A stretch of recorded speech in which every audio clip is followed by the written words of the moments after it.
Excuse me.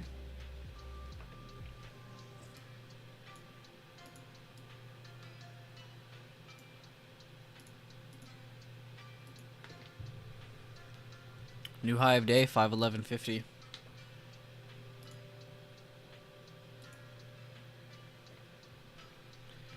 Good morning, Eric. Good morning, Mel. Good morning, King Carnage. Liking a call closed above PMH. Good call out, King Carnage. Good morning, Sand Dollar. Good morning, Kid83. Good morning, E. Good morning, Maddie. Morning, Crater. 511.50s are already pushing right now. They're just above today's open. I was kind of just watching this fib on the 1 minute where we fell. Held it. New low was never made. New high made just now. So they're kind of just holding onto this zone perfectly. This is technically a 90% entry to the upside. This is where price breaks under a support and then closes right back above. It's a quick loss and quick retake. That's why we call it the 90% entry, because it's a creation of liquidity to push price back to the other direction. In this case, it's to the upside. Oh, my bad, Garden Trader. I'm not even streaming my screen. Awkward. Oh, there you go. I just looked back at it and I was like, what the hell's going on? Good morning, Garden Trader. Good to see you.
Welcome D-Touch, KBR, Manny, Mel, and Shot. Good to see you. Good morning, Susan. Good morning, Ryan. Good morning, Alexis. Good morning, Kim. Good morning, everybody. I would say key level right now, no matter who you are, is this level right here. 511.16. That's today's open. If you want to combine it with that first initial high, you can, but I would just focus on that one level. This was a supply from the end of April, it looks like. Last 2 days of April.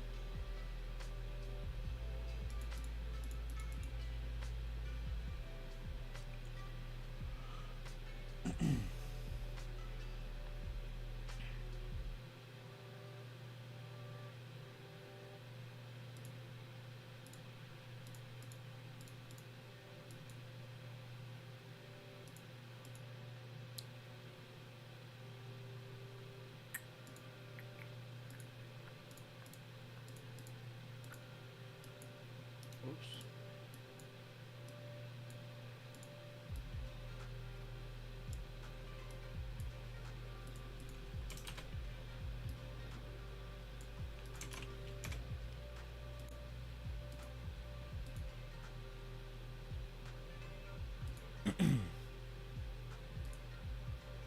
Kind of bearish against this level, but then again, we're kind of bullish above this level, so we're really just looking for a breakout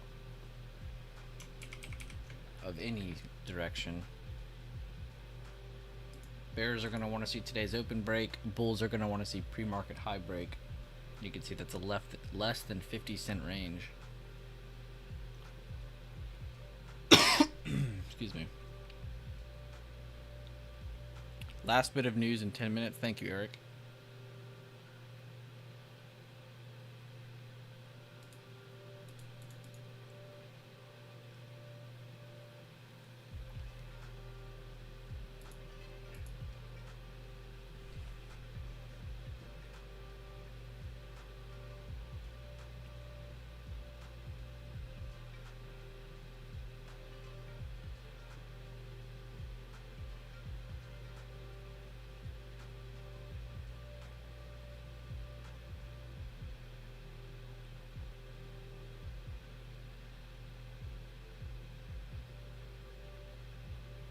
God, that Apple news was pretty crazy.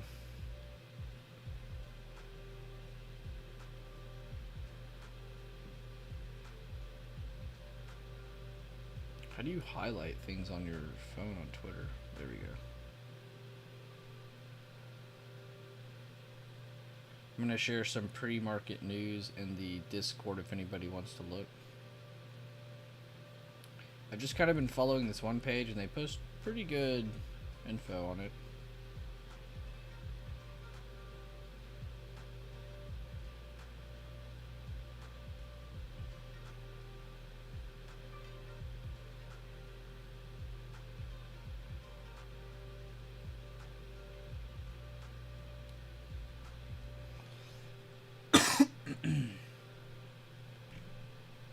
Look at this. They are really not making it easy to play. Because right now you got to be bullish above today's open. But it's just waiting for that next thing. That next thing. What is that next thing? That new high of day above pre-market high. We have really yet to close above that. Wick did 4 different times right here. But I would still say bulls are here just because there's a lot more buyer presence to the upside every time they reach this. Like, yeah, they reacted to it here in a bearish way. But then they gave this candle right after, so it eliminates that. What came after? Some slowdown, nothing pretty, but a very clear wick above with the hammer. And now, really, we're just all waiting for a close above. Now, if they would have lost this, definitely looks like it wants to fade back to the low of day. Which then we can get a test of low of day, and then see if that breaks and see if we move lower. Pretty simple. Right now, we're seeing a breakout above pre-market high.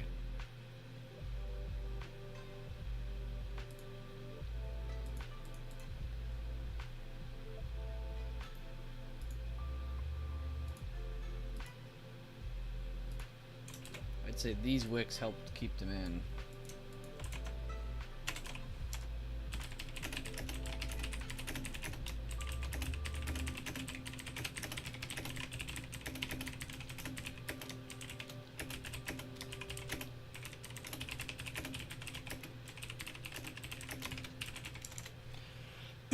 Alright, so as I was typing just now, I said, need to see a hold of pre-market high now for bulls to keep control, a loss of pre-market high and current day open will bring bear short term. So that's what we're looking for.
Holy guys, is it really?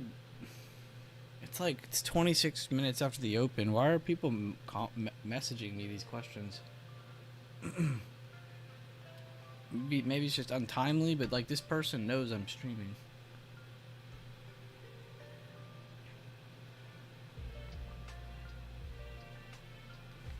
I gotta send them pictures.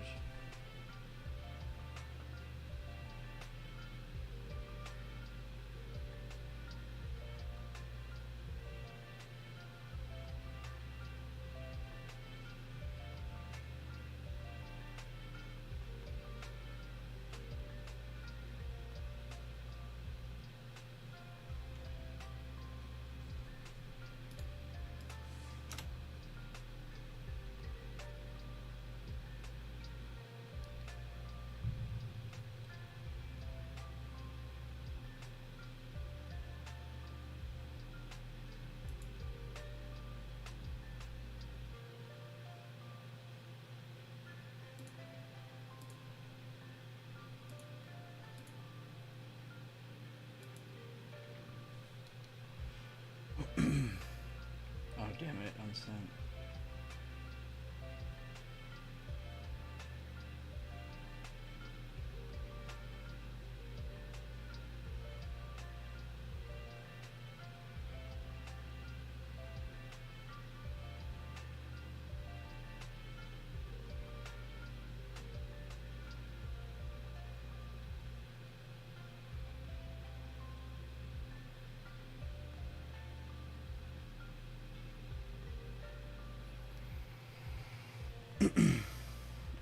It's going all right, peoples. Just sorry, I'm reading like a bunch of messages right now. Good morning, Michael. The rest of that news for the day should be done in like a minute and a half.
They are still holding that pre-market high. And there's that news candle. I think a lot of us were waiting for that.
Well, since the news came out, you actually have a break of pre-market high and current day open, and you're actually getting a rejection of today's open from underneath.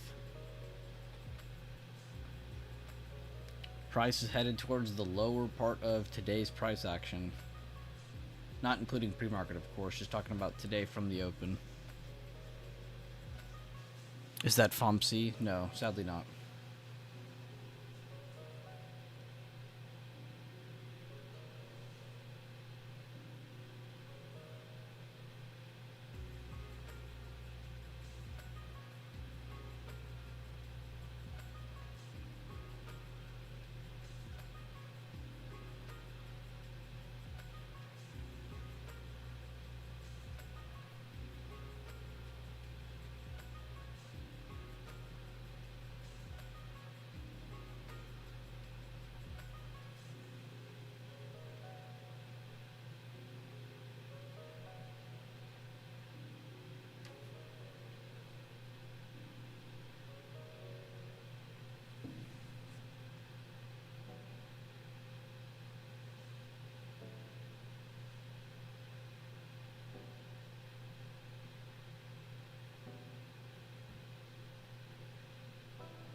Your calls got pooped on? Well, quit trading through news.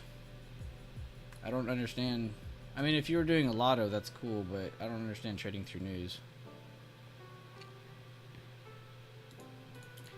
Not even through news, like having a position before, letting the news hit, and then holding that position from before. Like, that's what I mean. Because not every time are you gonna get a move, but I mean, sometimes it screws you, sometimes it helps you.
This guy's serious. He's not messing with me. This guy is serious. This guy's like 600% serious.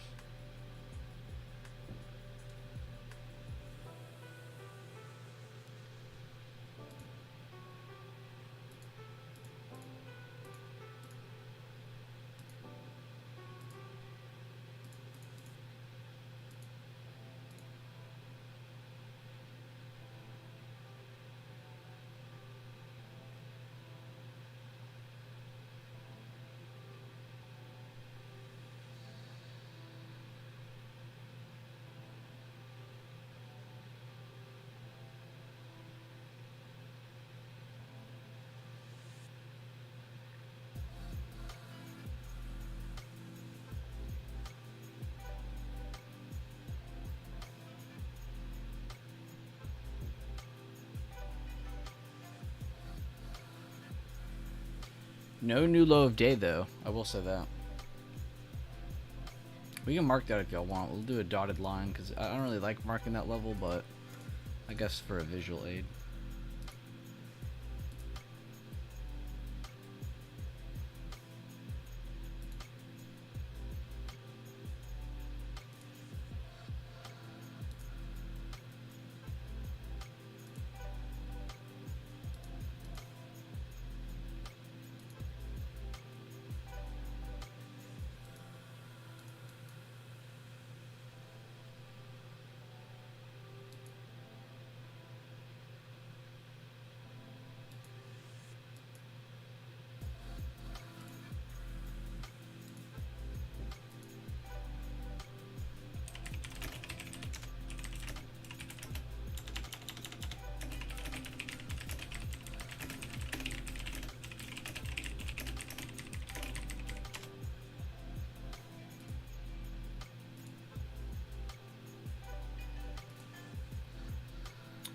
Let's see our sectors this morning.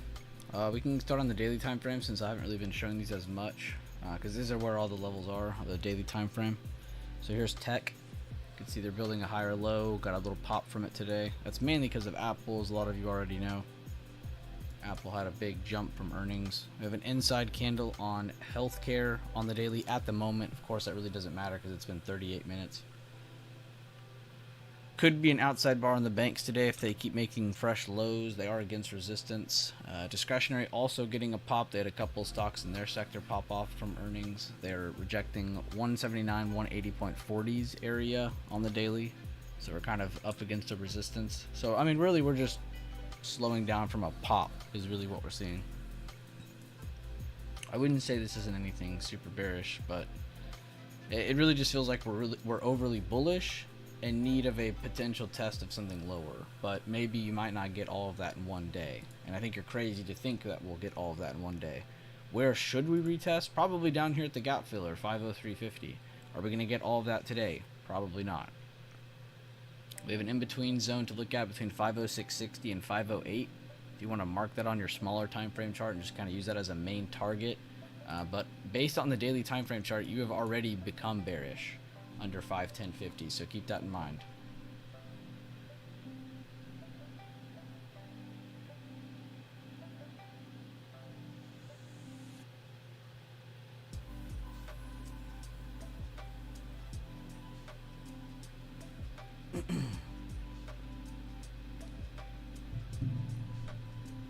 Let me switch back to the normal levels real quick. TMT. And then we'll go to the 1 minute. They tried to make a new low of day there. I mean, they technically did, but no new hold of it on the 1 minute. Potential continued bearish rejection happening here, though. If you see a continuation of lower highs happening under today's open, you have to assume a drop is happening eventually.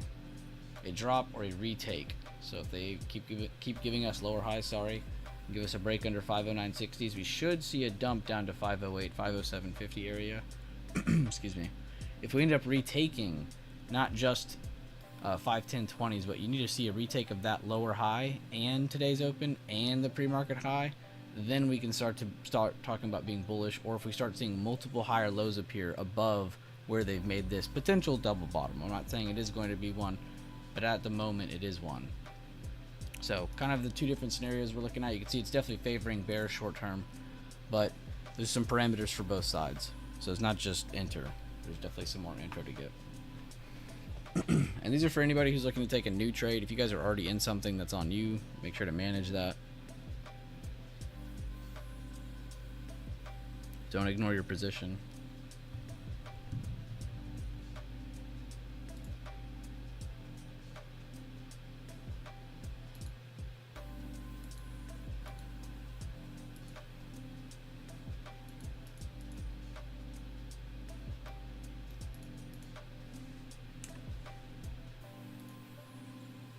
Hey, good job, Maddie Clams. I saw your post just now. Yeah, I'm not joking. If you go to the Post Charts channel, there's a lot of people who have posted game plans, and how I really wish a lot more people would look at them themselves. Not really like just for the chat. Like if you want to post openly for the chat, that's great. But for yourself, I really like how you did it. I've been trying to tell people, if you guys go in the past and scroll up, you can see Taylor post this way, Mel sort of posts this way. He even gives arrows and lines. He does more of a visual aid, I would say. But like, I would go check out Taylor's breakdowns in that channel, and you'll see there are really good breakdowns on prep plans, on how you should kind of talk about the chart visually and stuff, not just on the daily time frame, but also when you scroll down to like the 5-minute or a smaller time frame. And then you could really break down something beforehand, right? Then let's say the day starts, the market opens, whatever the hell, then you could give yourself live updates, right? And then afterwards, when the market closes, taking trades or not, you could still review the chart.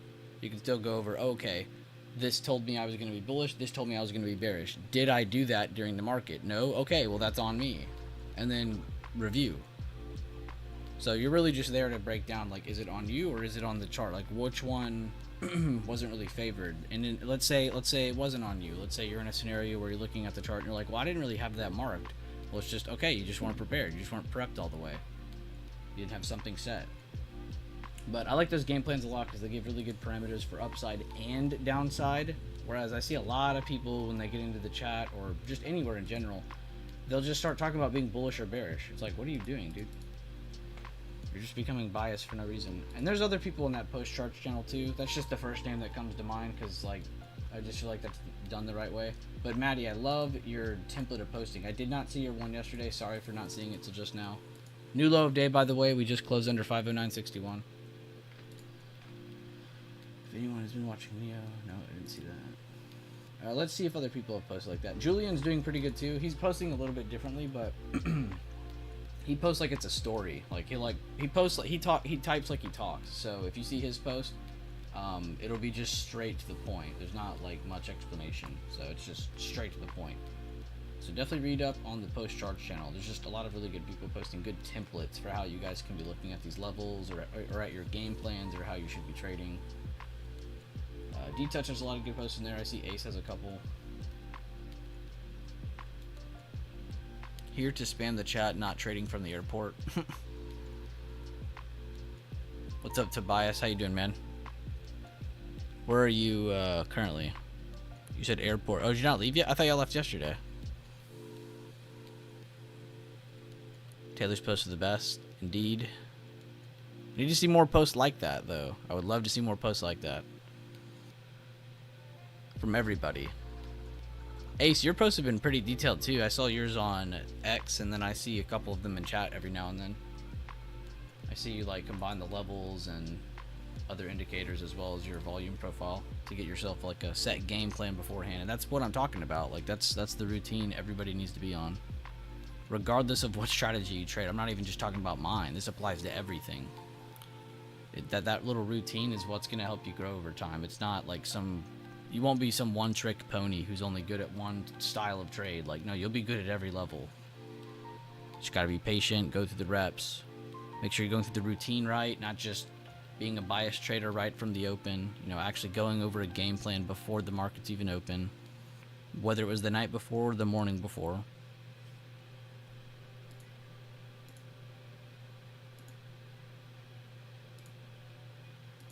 It's a way of proving it to yourself too. I feel like this is a good trust factor, like a good trust building technique too. Is just posting something beforehand.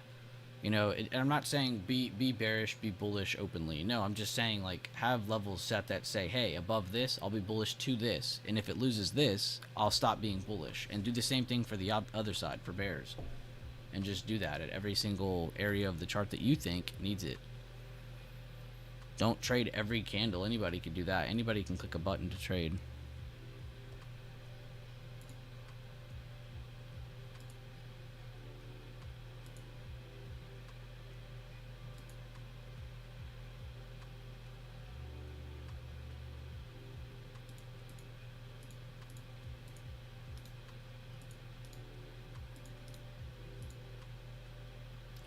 And yeah, if you go to the results and review channel, I just need to change the name of that channel. It's so long.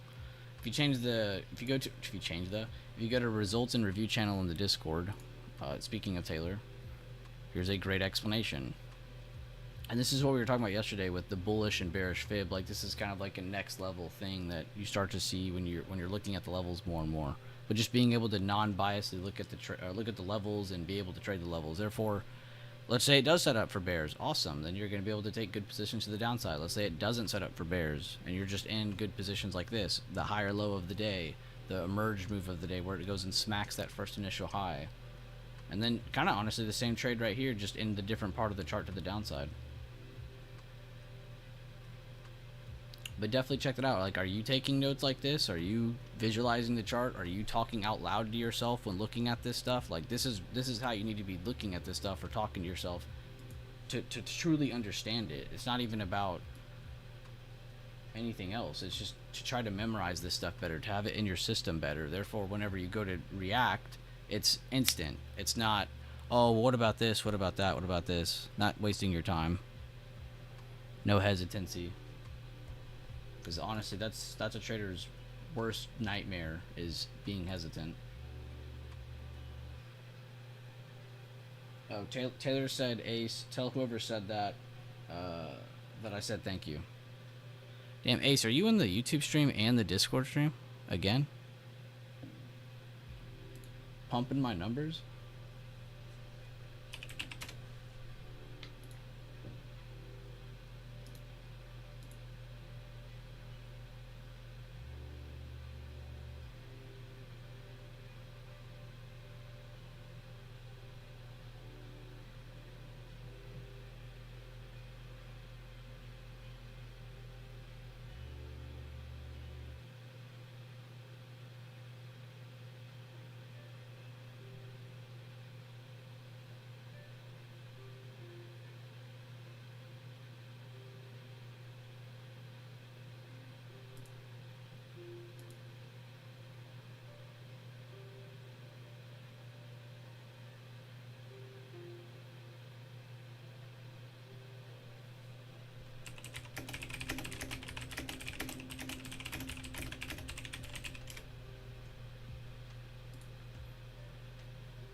This guy said, yo, Bueller, you the realist. Thanks for helping my grandma move out of her apartment the other day. And when you gave my whole family Porsches, that changed our lives. God bless you.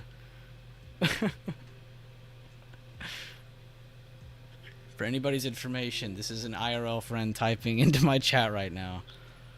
A said, troll on YouTube but don't like having a delay for your call out, so I joined Discord. Oh, okay, fair enough.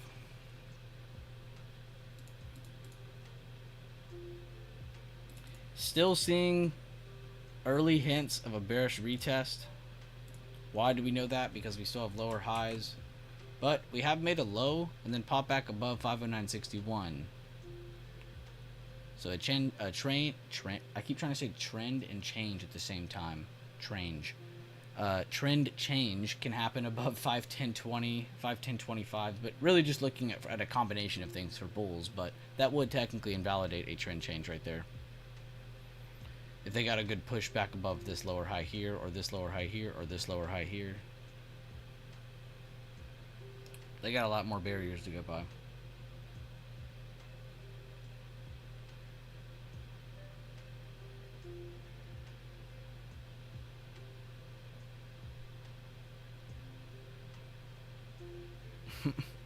Yeah, for real, Bueller's the GOAT. Saved my family from a fire last week and gave us 100 bands so we can get back on our feet. Also, thanks for letting me borrow your Lambo yesterday. Look at these comments today. The hell are y'all drinking? For my trading, I am starting a new account, new broker, new account, and see if I can document well and show progress to the Discord. I like scrutiny, but only if it does not mess with my approach. Oh, you're good, Tobias. If you would like a separate area to do that in, let me know. If you want to talk about how you can post it, that'd be cool. But all on you. Last time I shared everything on Twitter, I tended to take more risk. That's because that's Twitter, bro. There's like nothing but toxic children on there.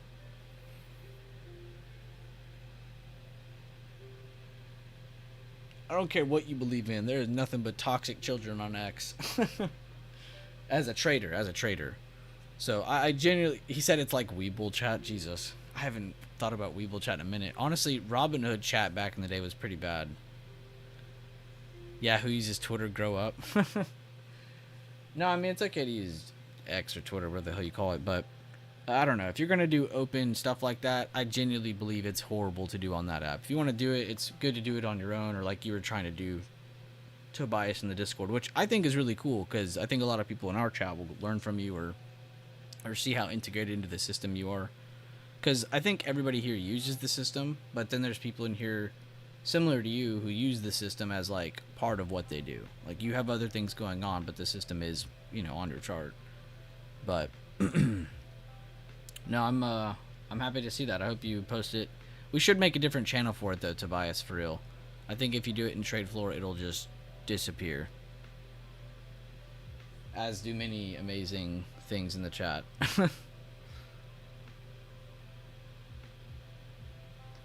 Wall Street Bets chat is great, but it's leisure and noise. I can't believe you just said that chat is great.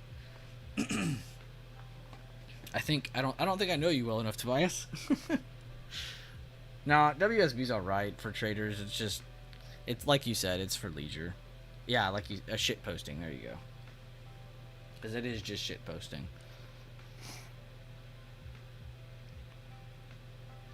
This dude just said, Bueller once insisted on cooking my family a 4-course meal while providing entertainment, and then did the dishes afterwards. W guy for real. He even had leftovers to hand out to the homeless. God, I was almost reading that wrong. Big W, yeah. Totally real story. These are like the Chuck Norris jokes where you're like making Chuck Norris bigger than life, so you just start making jokes about everything. If you don't remember Chuck Norris jokes, you're too young. Or too old, I guess.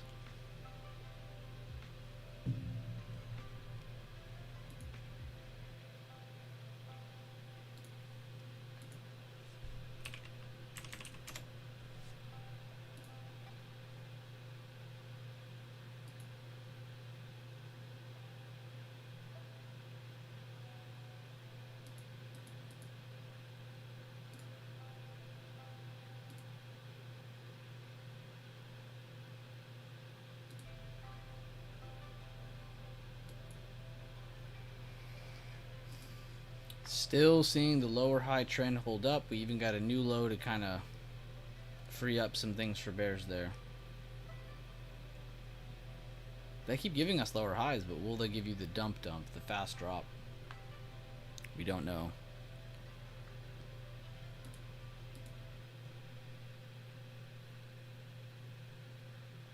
Bueller let me use his bicycle once. BB doesn't do push-ups. He pushes the earth down. Yeah, jokes like that. That's exactly what I'm talking about. Had a long run one day and my feet were very sore. I'm not reading that one. I once watched Bueller backflip into the sunroof of a BMW M3 and then front flip out of the passenger door and land into a split. No way. God. This Bueller guy is crazy. I don't even know how y'all's imaginations are thinking of some of these comments right now. I half read that before I said it out loud and I still wasn't prepared.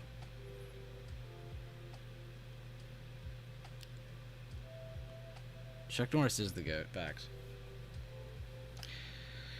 Holding previous month's control point. Susan, you are wild for calling that out. Someone backtest her. Is that true? I guess I'll backtest her. Nah, she looks right. Without even drawing it, I think she is right. Oh my gosh, yeah, you are on the dot with it. Damn, Susan, good call out. I don't see too many people mention that. But no, that is a very, very, very, very, very, very, very, very, very strong level. New low of day, everybody. Bears are still present.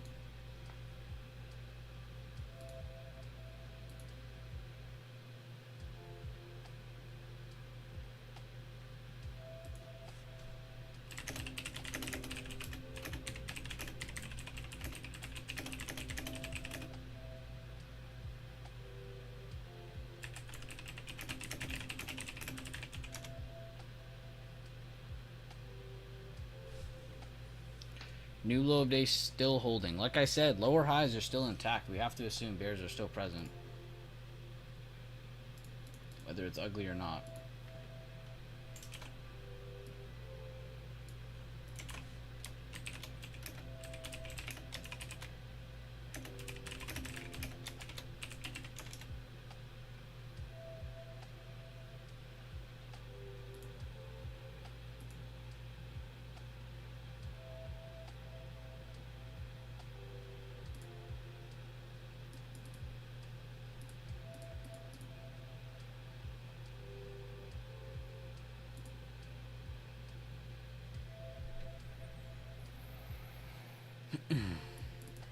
I guess we could check our sectors.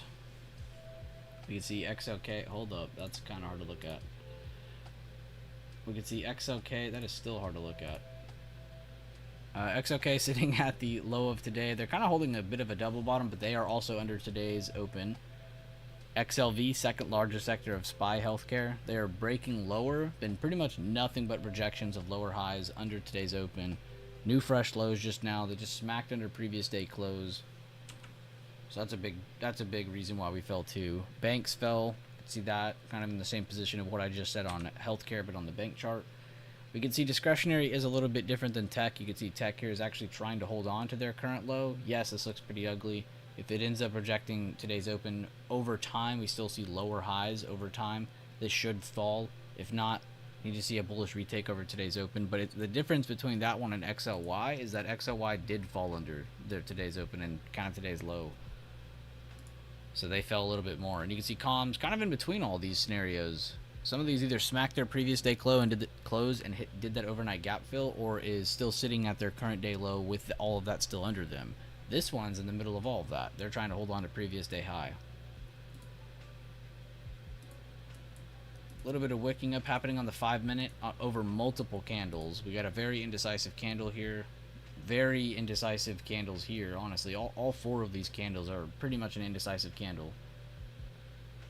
This is probably the most one-directional candle we've seen in the last 25 minutes. Besides the news candle, of course, which again, this is kind of what set us off. We got the higher open from all the earnings that happened, so that's why we're starting so much higher. News comes out after. I think it just brings in fear as well as taking profit more than anything, and now we're just seeing a little bit of a push down from that, but we really haven't gone that far. I know I keep skipping to the 1 minute, and it looks like we've just dumped to the floor, but we really haven't moved that far. You can see here on the 5-minute. If that helps you guys too, going to the 5, the 10, the 15, the 30, jump back out to a bigger time frame. If you're taking scalps on every literal move, you need to get off the 1 minute.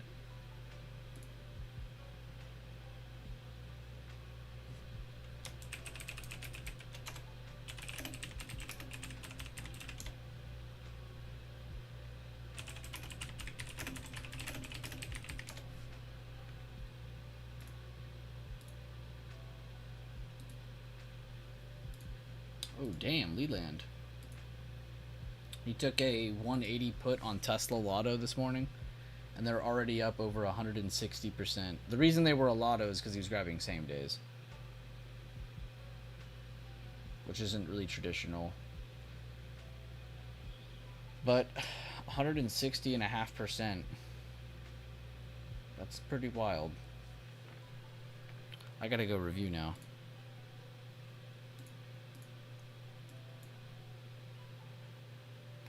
See, Leland, he's a beast. This is why I always tell you guys just to watch the higher lows and lower highs. I promise you, without even asking Leland or talking to him, this is his trade. So he probably saw them come up. He saw the building of structure here. And you can see that pretty clearly with no levels on the screen. We have higher lows going up. We have price slowing down right here. Right? And just kind of drawing around the price. Now, you should definitely never draw your lines this way. And if I ever catch any of you doing this, I will get on to you. But you can see we have higher lows. Then we have a little bit of change in trend. Things have slowed down. It's not necessarily the most bearish thing to do this either. It definitely could have ripped to the upside just as much. But what happened after it fell under structure? It initiated extra sellers here, right? Then when they came up, what happened? They gave us an inside bar and then a negative print to the downside. So now they're showing us, hey, we're bearish at a spot where we were supposed to be holding as a bull. So what has this now done? Created liquidity to possibly move to the downside. Now, is this saying we're going to go down all the way to 180? No, we don't know that beforehand. So what are we aimed for? Levels that we are aware of. current day open, pre-market high, pre-market low, wherever they may be. So have these levels marked. Overnight gap fib too, you know, going from your previous day close, to your today's open, and then just kind of marking off that area. That's a little scary how that perfectly hit. Either way though. Actually, that's scarier, honestly, the fact that it stopped there. God, if Leland sees this right now, he's gonna be impressed. That's scary accurate. These are the fib extensions he told me to add, or told everybody to add, really. 907 time was entry. Oh my God, he literally entered the rejecting candle. He entered this candle. Yeah, he entered probably the best entry. I would say this was like kind of your initiator, or this was your initiator. This is like what really was like, hey, we're trying to get into the chart. And then seeing that fresh low definitely gave you more confidence of like, okay, I made the right decision. Whereas if it would have held and then pushed back higher up to here, it would have been a very clear sign of like, all right, maybe I should cut that. So not only is he getting the best part of the chart, he's also giving himself the best risk on the chart. Good job, Leland. And that was all done. I didn't even draw any levels. I was just reviewing his trade. And we're still seeing a rejection. Yes, they did retake 509.60, which was that low. You can delete that, by the way. That was just to try to find if they'd ever break it or not. And they did. They gave us new lower highs and new lows and all that good stuff. But now they've retaken that area, and they're rejecting 510.20s again. So is this just a more cost-effective approach for another leg down? Or is this going to be retaken back over time? Again, always point out what is bearish, what is bullish. What are those settings? It's just the 50 and 100%. Here. You can copy that for a second. Oh wait, can you see that on my stream? Yeah, you should be. On YouTube, you should be able to see it. I doubt my Discord guys can see this.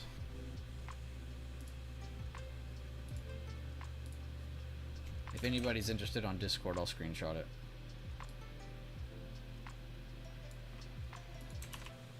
It's in trade floor.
Just copy. Thank you. No problem, John.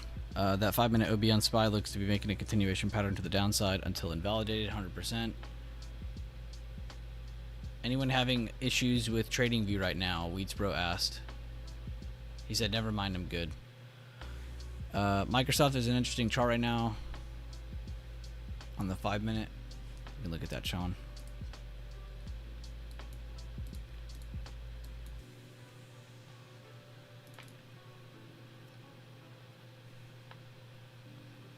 It is interesting because it's just holding a really good bullish fib right now. And it retook 405. And they're actually not taking any hit compared to like literally anything. I mean, everything's pulling back even just a tiny amount, you know, to the next level. This thing didn't do any of that on that recent move in the last like 20 minutes. Damn, I guess Nvidia and Amazon really didn't either. At least Apple reacted. Okay, well yeah, you could say Microsoft. Whoa, Faith, what the hell? You just try to talk? I think my dog just tried to talk. Alright. Well, we're still seeing bearish rejection, even if it looks ugly right now, under 510-20s. That ain't a dog.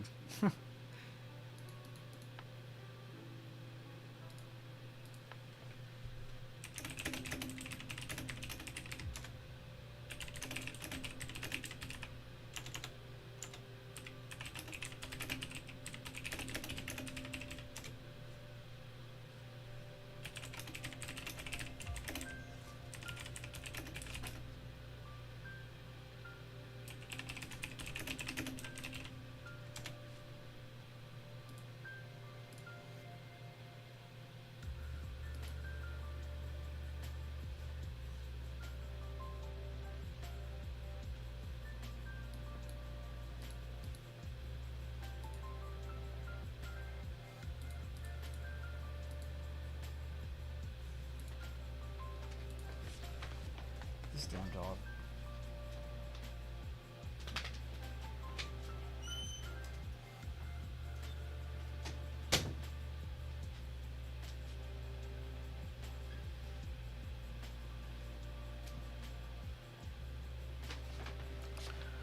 Alright.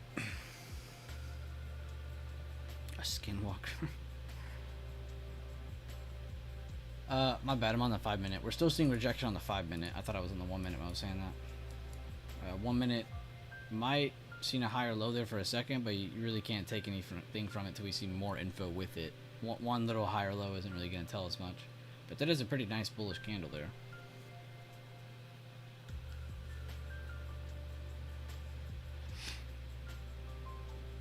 Still just watching highs and lows. You still have a lower high trend in place. Under good levels.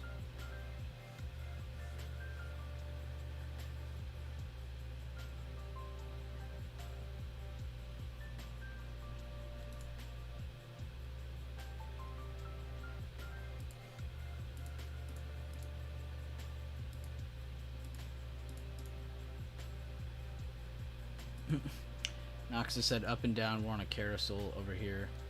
Fantastic John said, it's waiting for me to go to work and start answering emails. Hurry up and go answer emails. No, I'm kidding, I'm kidding. Nice little hammer holding that recent low. We're still under that first, or I'm sorry, not first, but the latest lower high. So here's your latest lower high. Here's the hammer I keep talking about. And here's the low that it's trying to hold against. So technically you do have a little bit of sign of life by buyers. Just nothing crazy.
XOK is at current day open again. Good call by Fantastic John. He's someone who I swear is really good at posting updates on the tech, no, the sector charts in the trading Discord.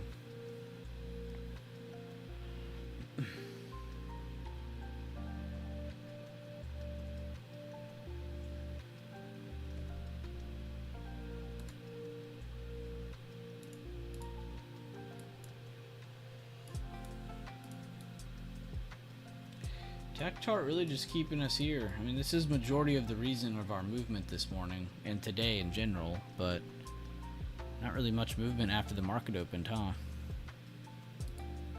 Healthcare tried to give us some movement. Banks did, comms did, I mean discretionary did, comms did, everything tried to give us movement except tech, honestly. Once it made its gap up overnight, really hasn't done much. It really looks like the market's just waiting to see what tech does. So if you want to look at your QQQ for direction on the market, you can. But XLK is going to be your pure blood chart, is what I like to call it. Doesn't have all the other mixes in there. Damn, what happened to EMPH?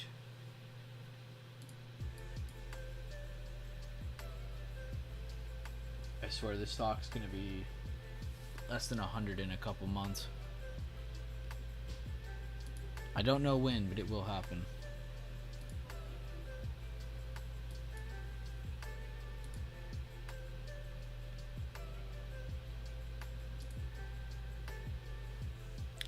Poor Ulta. This is another one I'm telling y'all, man. We're gonna not look at this, or majority of the market's not gonna pay attention, and then in a couple weeks, this thing's gonna randomly be back at like 460 or something. We're just gonna randomly see that Ulta had a bunch of really big green days. I promise you. That's how we're gonna see that chart again. I'm gonna try to look at it every day.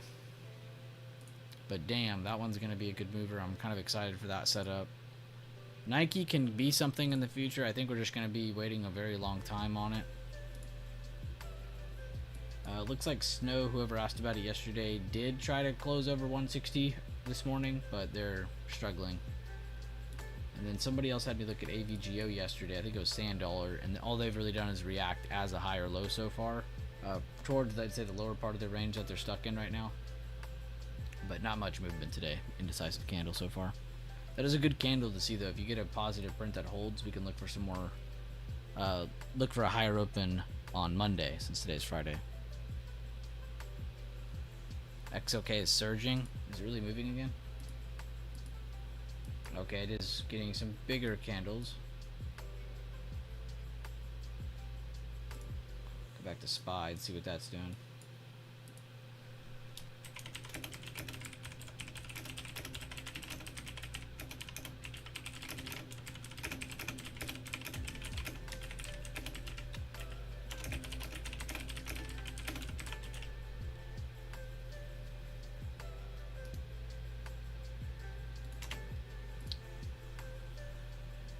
I was just typing in chat about basically what I broke down in here, just talking about how XLK is basically running the market today, whether we like it or not, since Apple's earnings and all the tech moves.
XOK needs to break 202.70, 10 a.m. Eastern Standard close. Dondu on the trade floor is watching. There's a lot of guys in my chat watching tech on the trade floor right now. What's good to eat at Burger King? Literally nothing. Maybe chicken fries. I don't know. That place sucks. I personally am a huge Burger King hater. I don't know about anybody else in here, but I think Burger King is one of the worst fast food restaurants. I'd rather be drunk and go get Jack in the Box than have Burger King, drunk or sober. Burger King is god awful. Don't eat fast food, to be honest. That's what Ryan says. That's truest statement. That would be the best. You like Burger King breakfast? Okay, I have actually heard positive comments about their breakfast. I've never had it. Well, I'm talking about just the main food. Yes, it sucks. Some people like those style burgers. I just don't think it's cooked correctly at that place. Oh, my bad. Tobias is in an airport. He doesn't really get a choice, does he? Yeah, bro, go get a burger. Just go get a burger. Just get a big-ass burger and eat that shit. I wouldn't even think twice about it if it was like that. If you're in a food coma, go eat. He needs a food coma for the 4-hour plane. Dr. J said it's the literal king of burgers. How can I invest in McDonald's and not eat it?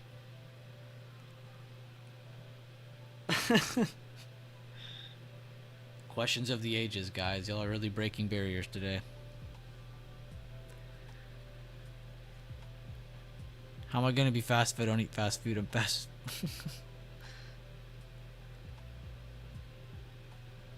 Buyer move seems to be holding up. It looks like that little bit of the 1 minute low that we were all looking at together. It looks like that did become something. They didn't just hold us as a low with the hammer. They did. They have multiple higher lows now holding this.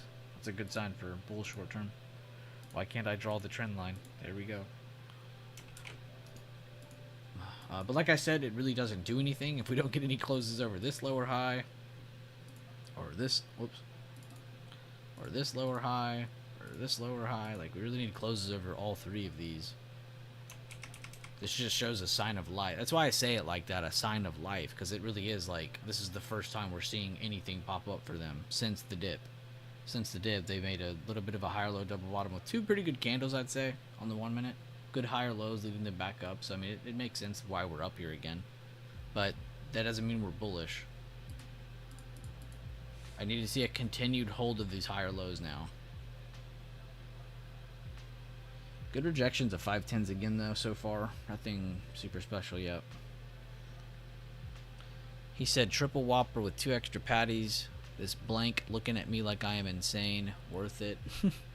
Hey, she doesn't understand what you're about to go through. Need the food coma to make it to the plane.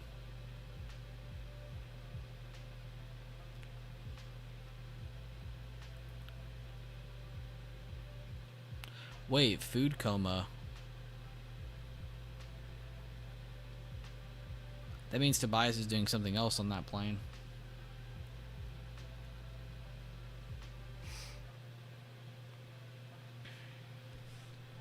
How was the dollar based on that daily level we were looking at? I didn't get to go check it again after the new... Oh my god.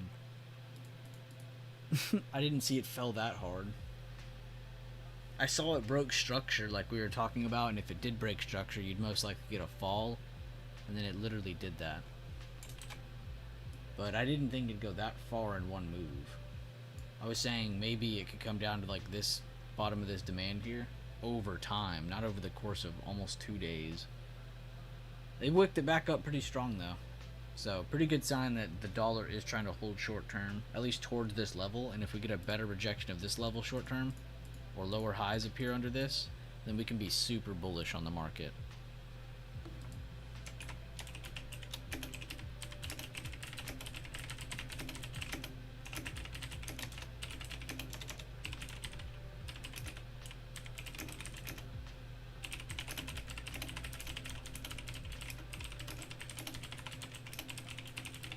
Sorry, I'm just typing about that chart in chat.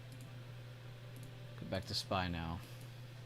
Seems like the 5 minute is still setting up what can be seen as a bearish retest again.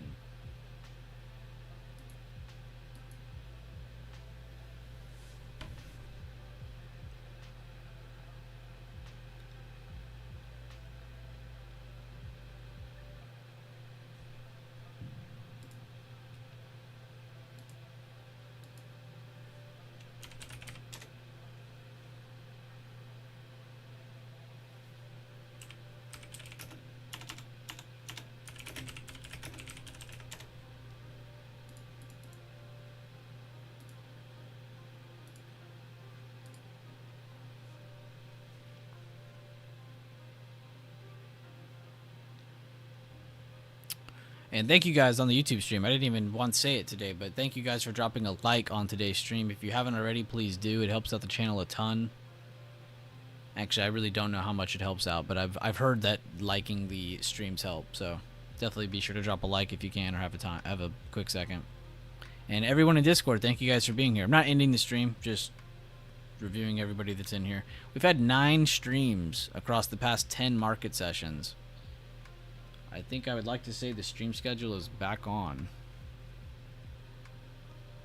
I'm going to try to aim next week for the same thing. Try to do like a Monday, Wednesday, Thursday, Friday, or a Monday, Tuesday, Wednesday, Thursday kind of thing. I'm trying to aim for 4 streams a week. This week we did 5. I just felt like I owed the group a little bit. We love a stream schedule. You'd be surprised. I could do the same thing every day and there would still be people asking me when I'm streaming.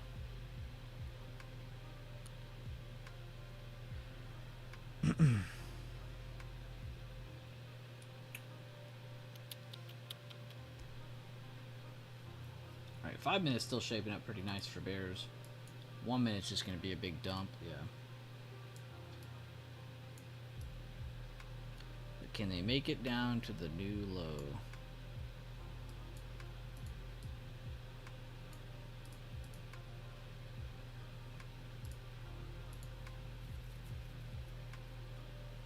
I don't mess with Whoppers? No, bro, that food's trash.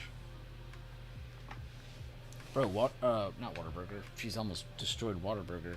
No, Burger King. Burger King is trash. God, I almost just shit on Whataburger for a second. Which actually, Whataburger has honestly gotten worse over time. Not their food, but their service is horrible ever since that Chicago company bought them out. That place sucks now.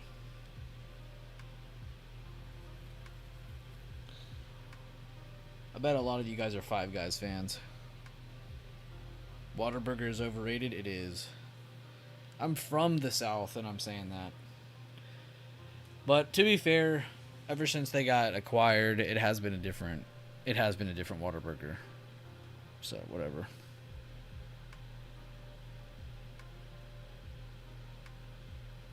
What is y'all's favorite? Should I say shitty food, I guess? Or just, what's your favorite fast food? What are your favorite fast food places? What's the best burger place then? Oh, I have no idea. I'm not allowed to say. It definitely is not Burger King, though. It's probably Five Guys or what's the other one called?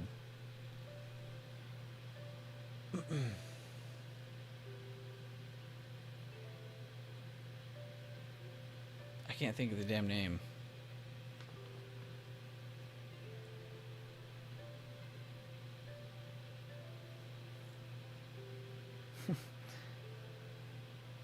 He said my fast food are tacos. Bro, tacos do slap. Can never go wrong with a taco.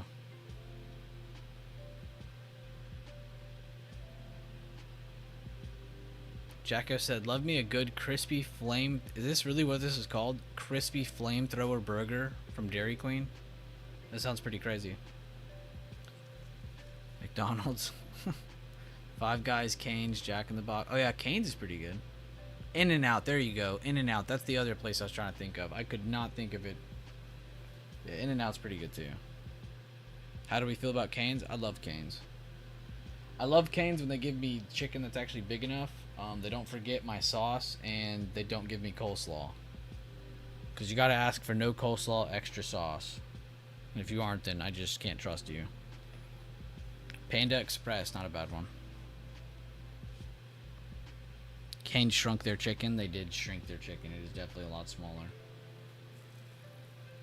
I don't know why. We used to get too big of chicken from there. Now it's like, need extra toast and sauce. Yes. That's exactly how you got to order from Cane's. Damn, I might have Cane's today because of this conversation.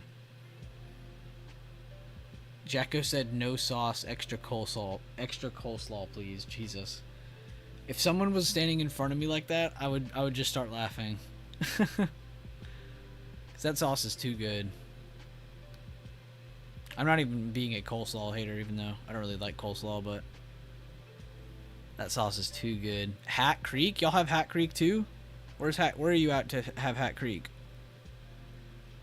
I have a Hat Creek here as well, and it's actually pretty good. I didn't know they were in other places though. No, you miss it? Oh, okay. Damn. I'll have to go see where the Hat Creeks are all at. I didn't know they were in extra other states. I honestly thought it was just like some small hole in the wall. I had no idea. Oh, that's right. You're from here. Never mind.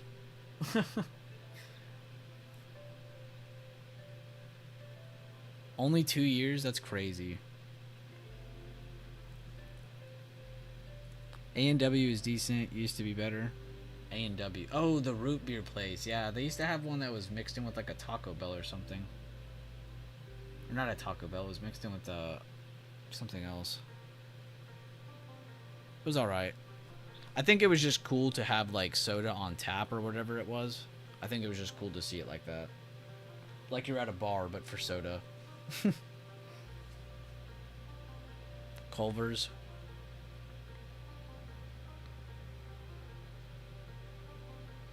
Okay, y'all got some good names set in here, but I didn't see anybody with red flags. Nobody opened with Burger King.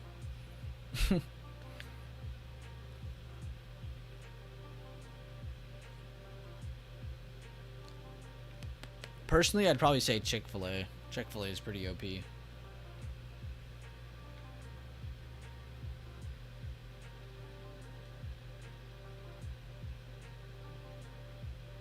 You had Burger King yesterday? Nice. I just saw on the news Bueller rescued 100 kittens from a tree while helping a dozen old blind ladies cross the street. What a stud. Damn, this Bueller guy is just crazy. How does he have time to do all this stuff? Rescuing 100 kittens from a tree? I mean, how do they even fit in the same tree? And then helping a dozen old blind ladies cross the street? What street are you finding all these blind people on? I mean, what a legend.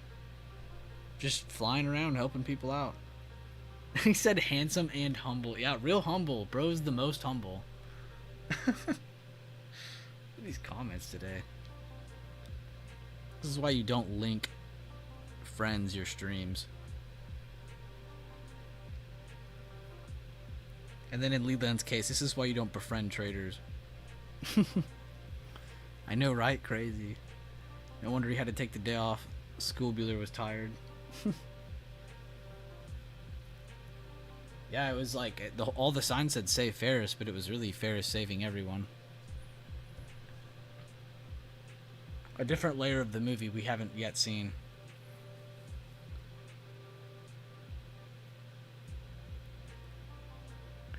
No, that's true, Leland. That's true. Gotta pass the time somehow.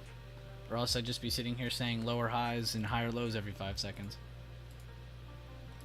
By the way, you do still have lower highs holding under good bearish levels, so I mean, if a dump just pops out of nowhere, don't be so surprised. A good retake of 5-10-20s could be a good start for bulls to start showing up in the chart more, but they really got to get back over this level, this level, this level. They got a lot to work towards. There's a lot more here saying bears want more drop than saying bulls want more rise. So far.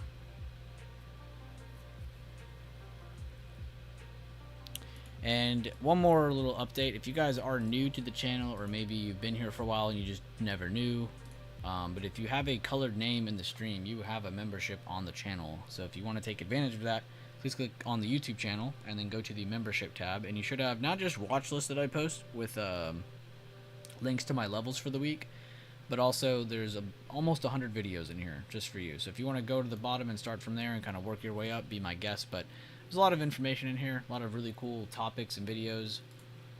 Sometimes I even cut stream highlights and stuff because it's just too much to go back, because some of these streams are like 2 to 6 hours. So some of them make it really hard to actually go back and get. But yeah, if you guys have that, definitely check that out if you can. Take advantage. Plus, some of you might have a membership without even knowing it, because Sandollar and Rambo and just all these great people that are in my community, they gift so many out. So a lot of people have free memberships. Bet, just bought 5,000 puts. How do you get one of those? Yeah, Ace, I don't know how you keep losing yours. I feel like you get one and then in 5 days your membership disappears. Like you're not even getting the whole month out of yours. At least that's how it feels to me. I don't know. I keep seeing you get gifted one and then it like goes away after like a week. Are you taking Sandollar's money, Ace?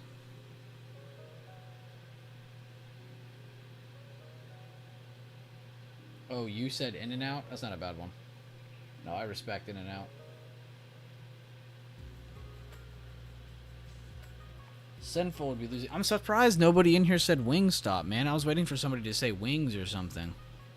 Everybody kept it around like burgers and chicken with like other sauces. Wingstop's kind of good. And if it's not good, you're probably just getting the wrong thing. Damn, he said Wingstop and B-dubs are gross now. I would half agree on B-dubs. I don't know about Wingstop, man. Wingstop's pretty good still. Or, I guess it depends what location you go to, though. Because there are some pretty trashy locations.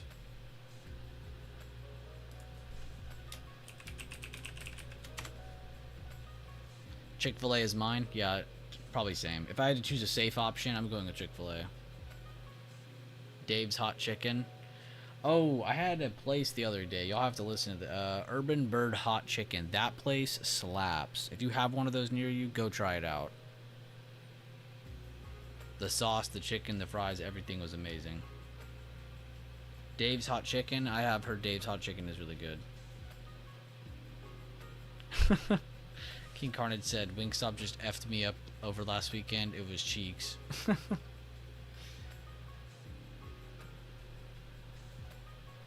And in the Discord, we have a little bit of a war going on between Sinful and Leland still. He said, you hear that? Yeah, burgers, not those trash fries. Like, if you go back into my chat and you just type in Sinful and Leland, half the conversations are them roasting each other about how In-N-Out fries are made of plastic, or have plastic cheese on them, is what Sinful is claiming.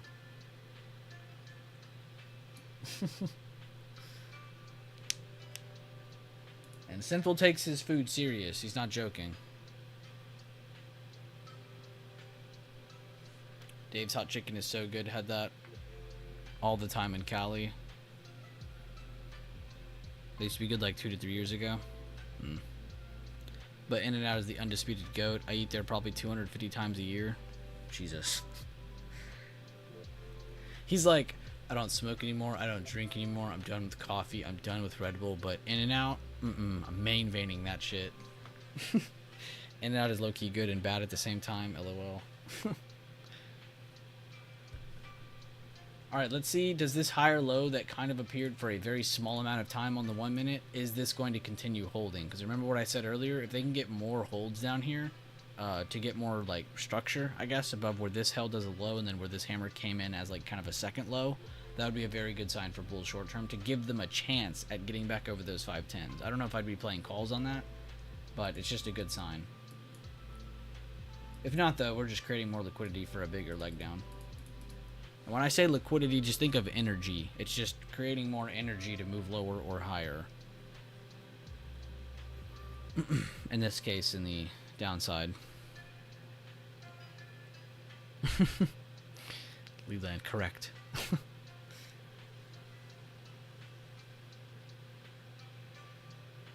Wait, who's Cheese Fry guy? Oh, it's Beeferg.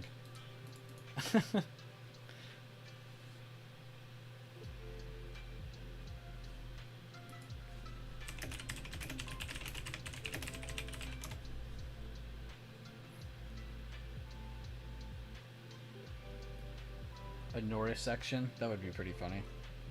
Just have like unrealistic comments about this Bueller guy.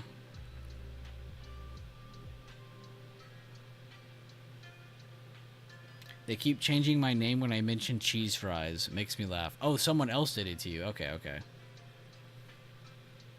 So I should assume this is either Leland or Sinful's doing then.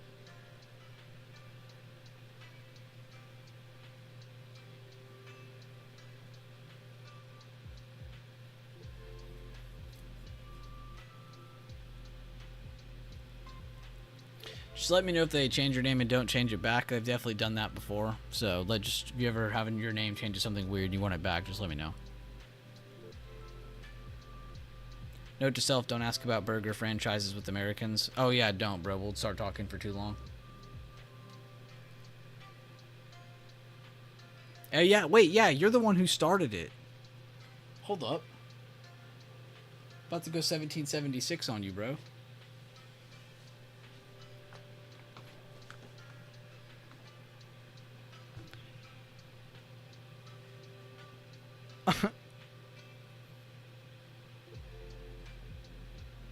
We have like McDonald's or Burger King and one Five Guys and all the other shit I have never heard of. America, man. Land of the free, home of the fast food. I have heard y'all have certain fast food restaurants that we have here, and I've heard that some of them are like a lot worse, and then I've heard some of y'all's like McDonald's are a lot better than ours though, which is weird.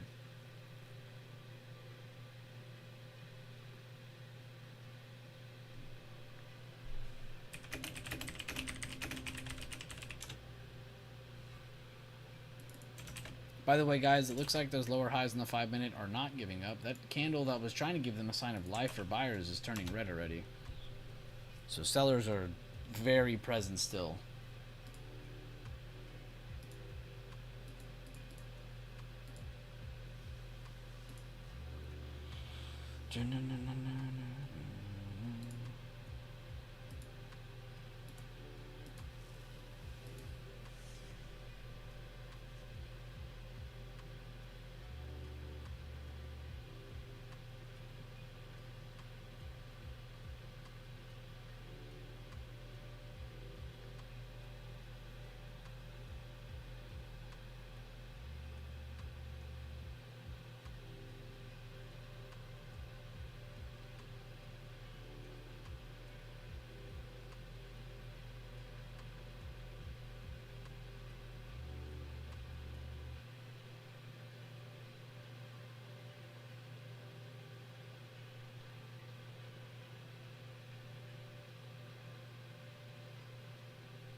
Golden child.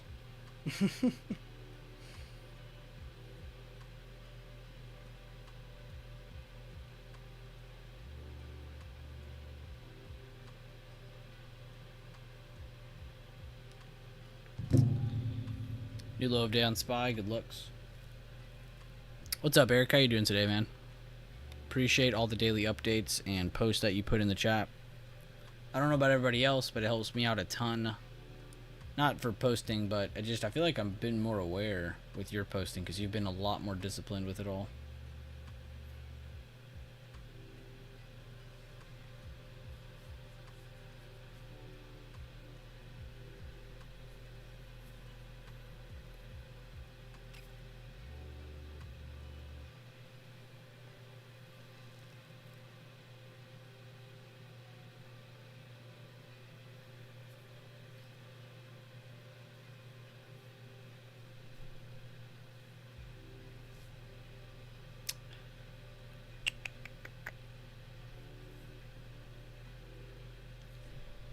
Let's see if there's any big change on the weights. See what I mean? Tech just kind of sitting in range still. No break of range still. It's kind of meh. Healthcare, after all that selling, they're just kind of trading within itself right now. It's a squeeze. Again, that just means highs and lows are converging into 1 point. Just waiting for a good pop. Banks seem to be getting some buying right now. Nothing super crazy, though. Discretionary, they hit the top of a supply. They're now sitting at the bottom of that supply. So if they can hold on to what is a 2-day-ago high as well as a bigger time frame supply, that could actually be a really strong support over the next couple weeks. So it'd be really cool to see if that gap gets filled to make a fake low and then just build some higher lows holding 177.50s, because that'd be a really good bullish trend for that chart. But again, we need more time on these daily charts. I'm just kind of commenting on them short term. Maybe this week on the levels post, I'll try to include the top 5 weights if I see that they need to be talked about. Good. Was in the car this morning, so wasn't able to post updated news as it came out, but tried to rewind everyone when it was coming. Oh, remind everyone when it was coming. No, you did good, man. You just still did fine. And you don't even have to be doing that. But I think it's amazing that you even take the time to go repost. Hey guys, that news I posted about 8 times, it's about to come out now. Like, I think that's crazy you even do that. But no, it's definitely appreciated. That's for sure. It helps me out a lot. I know that. And hopefully it helps others out as well. Because it definitely feels like crap whenever you take a good trade and then it gets ruined because of news and you're sitting here like, damn, imagine if I just wasn't trading while news was happening. Like, imagine if I took my profits beforehand or waited till afterwards to trade. Like, you would have probably taken a better opportunity. Because we're not saying, like, don't trade the news, like, when the news comes out, don't trade that exact minute. Yeah, duh. Because it's going to have some volatility step into the chart. It's going to start moving a bunch more. It's going to make your options very hard to look at. But knowing when news is coming, it definitely feels a lot more... like, you feel like you're in a lot more control. Happened to me today. Oh, well, I knew the risk. And yeah, and that's another thing, too. Like, just be aware of that fact. You can trade during news. It won't always be affected. I don't want that. I don't want you guys to think that either. It's not an absolute thing every single time. It's just, it creates a higher probability for that scenario of, oh, hey, there's higher volatility. Oh, there's a lot of higher implied volatility. Just a lot more uncertainty. Some of us would look at that and be like, that's a random pump or that's a random dump. But then you go back and you review the chart and you're like, wow, that actually jumped from a good bullish area. Or, oh, that fell from a good area that was bullish turning bearish. You know, just good to review those things in a technical form, not just looking at it like, oh, big green candle. Big red candle.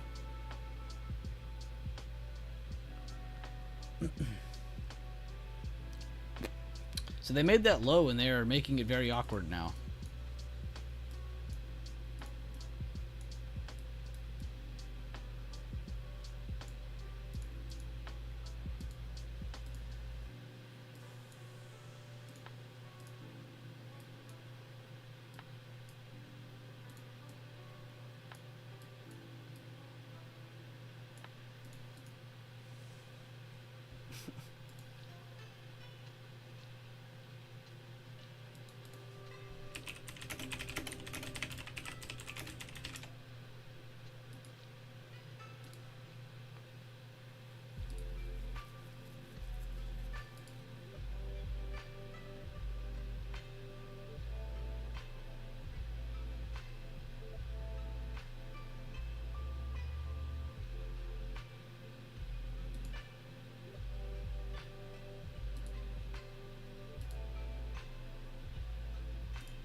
Mel said, I am back and nothing happened. Welcome back, Mel. Tobias, thank you for the update. He said, I am so stuffed, gonna sleep the entire journey and then have 3 hours of meetings into the night. Oh, God. While you're on the plane? Or after the plane you have 3 hours of meetings? Either way, that sounds very tiring. I am so stuffed. He had like a 4 nugget count. I'm delusional enough to think new Hive Day is coming for SPY. I wouldn't say that's delusional. I definitely think we've seen things before like that where it feels like you're delusional for saying, oh, we could definitely pump after this crazy scenario, but that's exactly when those moves happen, when you least expect them.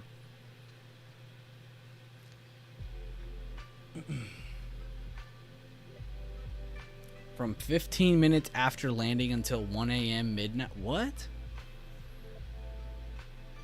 What are these meetings about? Is this like the New World Order? What's going on? What meeting is so important at Friday midnight? Y'all about to crash the markets over the weekend? What's happening? Tobias is like, it's top secret, I can't tell you.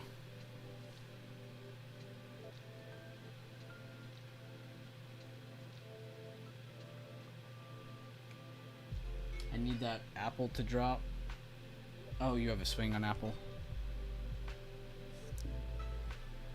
He's in Hustlers University? Oh, God. I work in Silicon Valley from home. Oh, okay. That makes sense then. That would be across the world. These Americans are like, oh, you back? Let's make decisions.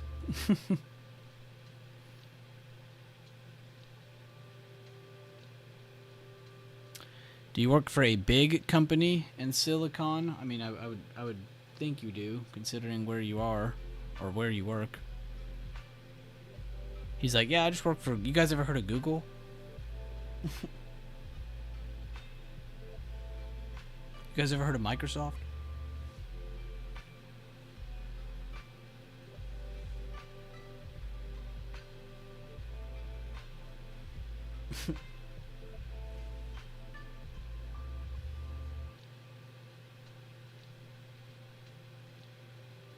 Oh, okay. That's good. Most important.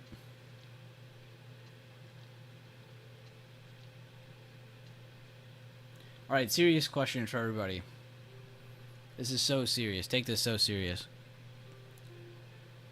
If you could get that chip into your head or whatever that Elon's been doing, would you do it? And if yes, please tell me what would you do with it? What knowledge would you strive for as someone who has access to being a robot? Mel said, no way. No, F no, F no, no. I'm seeing nothing but no's in here. Okay, we are hitting a hard no on this one. Alright. Tobias says, hell yes. Okay, we do have a yes in here somewhere. I'm seeing nothing else but no's, though.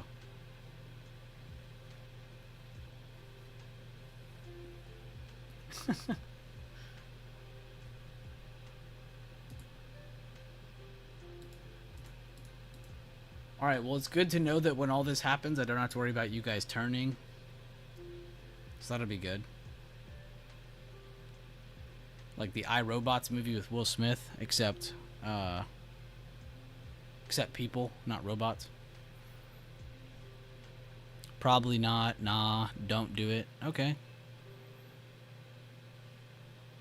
What if you were offered like $500,000? Like they were like, yo, we'll give you $500K right here, cash, cold hard cash. Would you do it or no? Connect it to my broker and wipe out the portfolio when taking... Okay, I'm not reading the rest of that.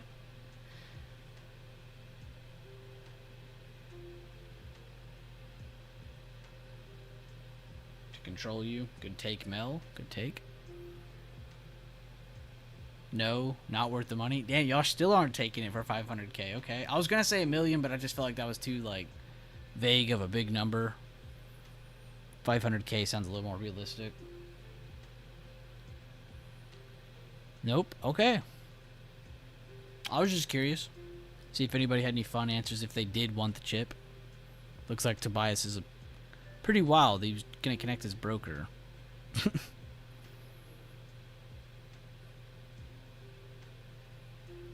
It was that article. It was showing like what the first couple people have done with the chip, and all of them have done something that's just like hilarious. It's like, I went to go play a video game, or someone's like, I went to go set a grocery list. It's like, bro, y'all just got a chip in your head and you're making a grocery list? I can do this with my hand. I can do that with my memory I have now.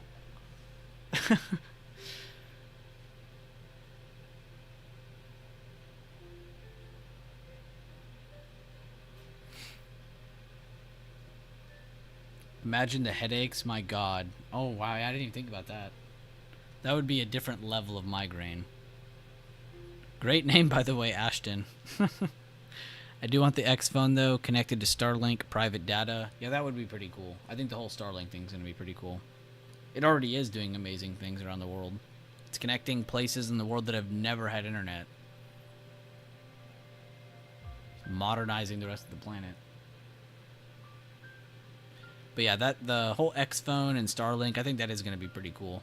Whether people get the X phones or not, I still think Starlink will be pretty cool. He said talk shit online while traveling in China would feel so alpha.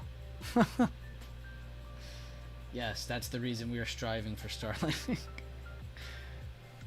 International trash talk.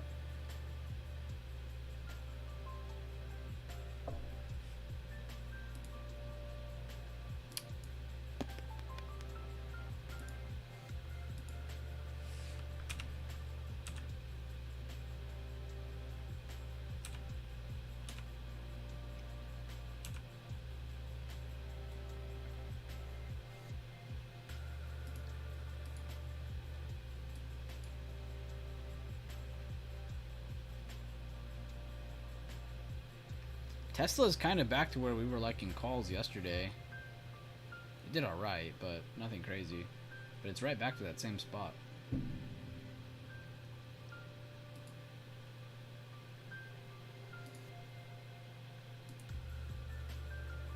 Microsoft strength is still holding up very well. Apple trying to hold on to some of their drop. Already looked at Tesla.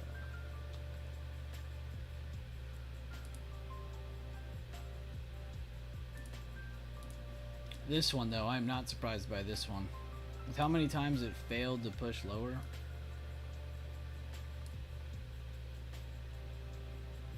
They had lower highs, but they kept holding the same low, candle after candle after candle after candle.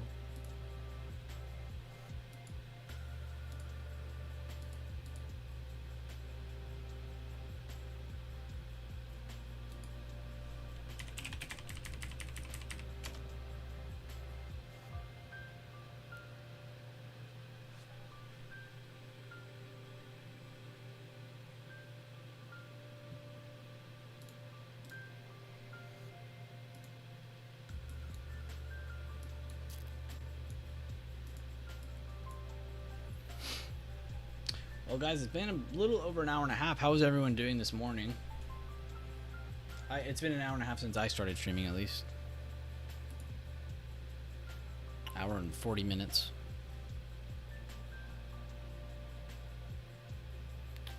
Tobias says if SPX won't go up in the next 3 candles, we could see a rush to the exits, it feels like.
God, it's like I've gone to all these charts 3 times a piece, and every time I go to them, it's like the same look.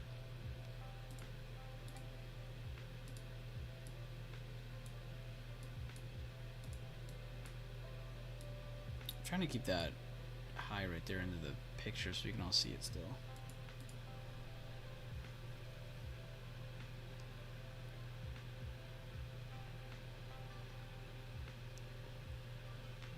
$50.88 wouldn't surprise me. Ashton Kusher says, sitting on my hands, something that I learned watching your streams for a while now. I used to be an impatient gambler. It's definitely hard to stop yourself from trading all the time because it's so easy to do, you know? Anybody can come in here and just easily go through 10 trades easily, you know? So it's definitely a pain in the ass. But good job, man. It sounds like you made a lot of progression, a lot of headwind through... Honestly, through a pain in the ass barrier. I genuinely believe not trading is one of the hardest things to learn. Because it's a weird concept. You get into this stuff thinking you're going to be looking at this all the time, getting at trades left and right, you know, and then the more you start to learn about it, the more you're like, wow, I need to trade less. Less is more a lot of the time. Especially in the stock market.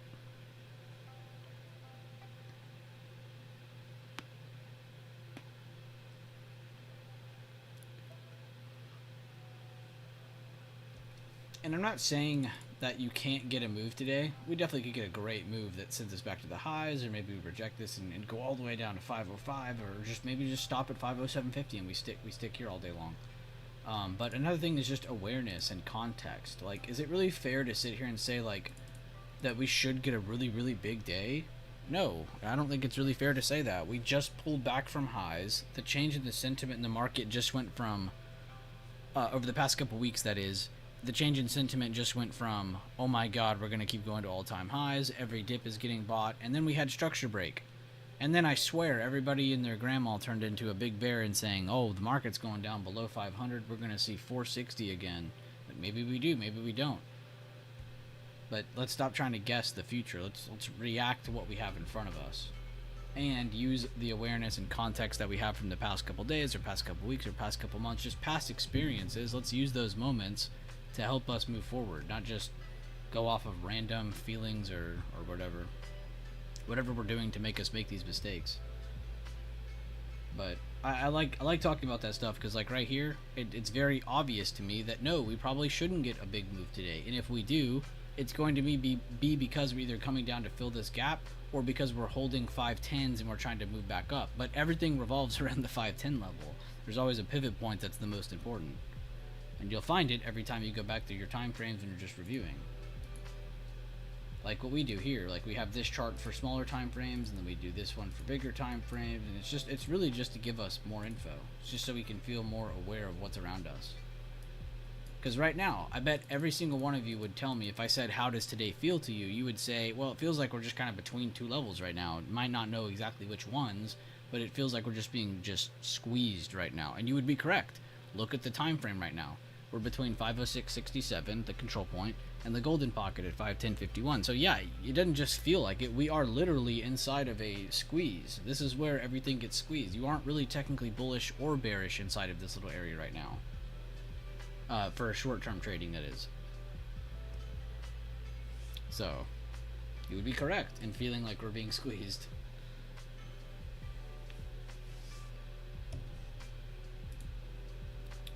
I also like to review my zones chart. I never do this, but the past couple of days I thought it was cool if I went back and did my zone stuff, but for every level between 500 and 520. The very next day we fell under 500 and we like went all the way down even the day after that, below 500, and it was just like, damn, okay. So I went back and I drew more zones to the downside, and then we went back up again. Keeps messing with me, but at least we have zones between 493 and 520 basically. So if you need zones or supply and demand, you don't want a billion levels in front of you, I got you. It's all from the 5 minute. I'm gonna go back to this chart though.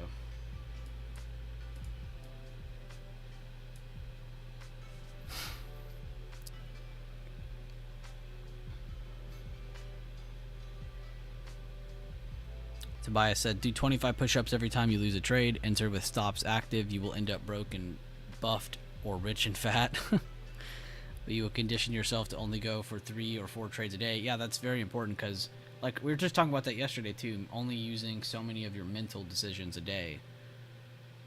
So you shouldn't be taking 50 trades a day, 10 trades a day. That's just going to drain you. You're going to start taking worse trades and you're not going to remember anything about them.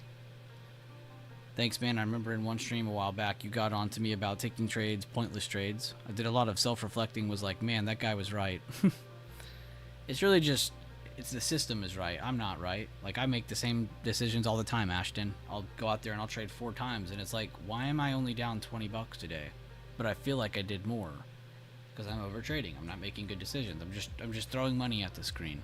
But it's good to try to make a calculated decision or have a disciplined approach to something, you know, like, and that's why I try to teach in terms of like having a plan beforehand, trying to update during it while you're doing it live, and then afterwards reviewing it. Therefore, you get the before, the during, and the after. You get all levels of context that you can get around what you were trying to do or whatever kind of trade you were trying to take.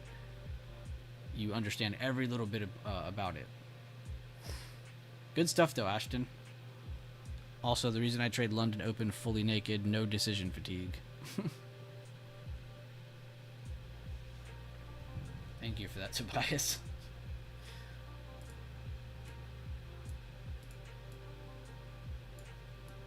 I'm gonna zoom in here and just screenshot this for chat.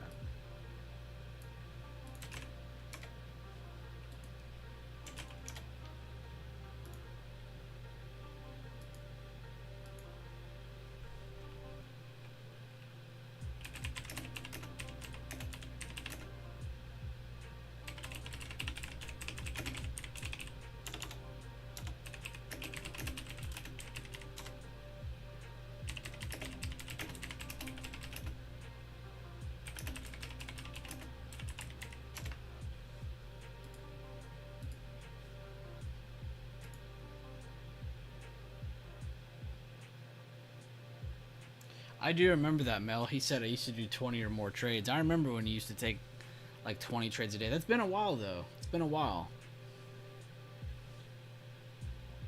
It's been a while.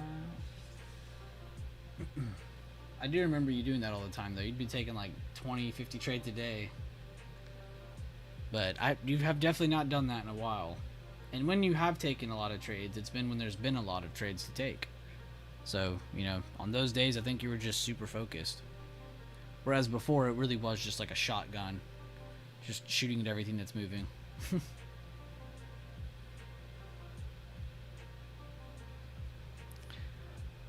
Okay, about to be bored. Thanks everyone for the amusement. Now we go and read up on the 469 Slack messages I missed. Oh god, that sounds painful. Be safe, Tobias. Thanks for tuning in, man.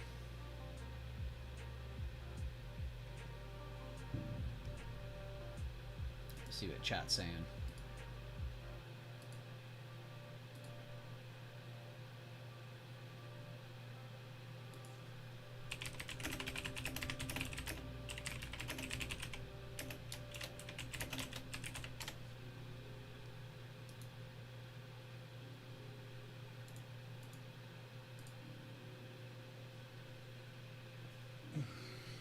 How's everyone's day or week so far? Of course, it is Friday, so this is the last day of the week for trading. At least for us.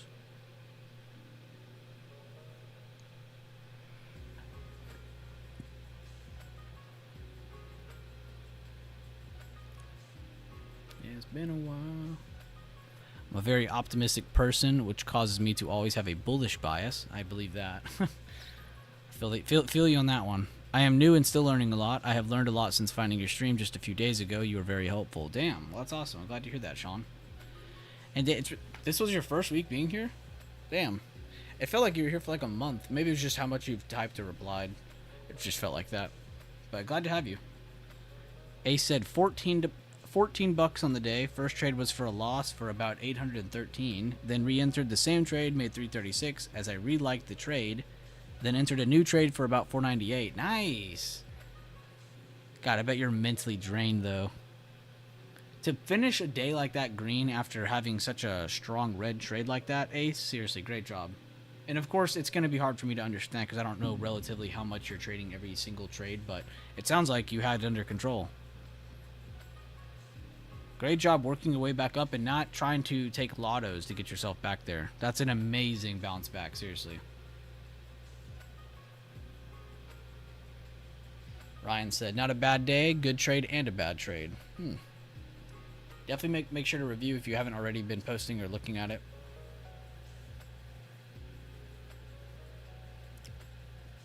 Oh, Chef shared my stream to you. Okay, cool. Yeah, Chef's pretty cool. I've known Chef for a very long time.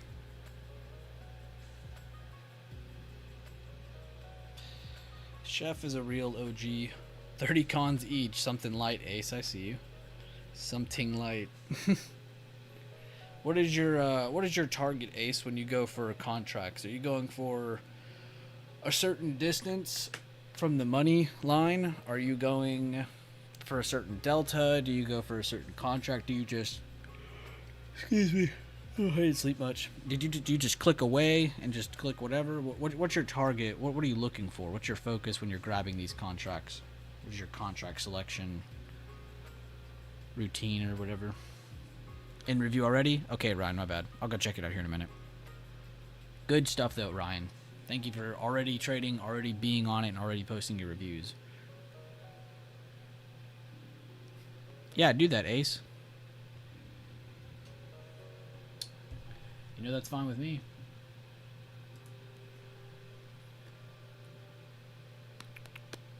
I need to set a place for this, because it sounds like you want to share some stuff. It sounds like Tobias wants to share some stuff.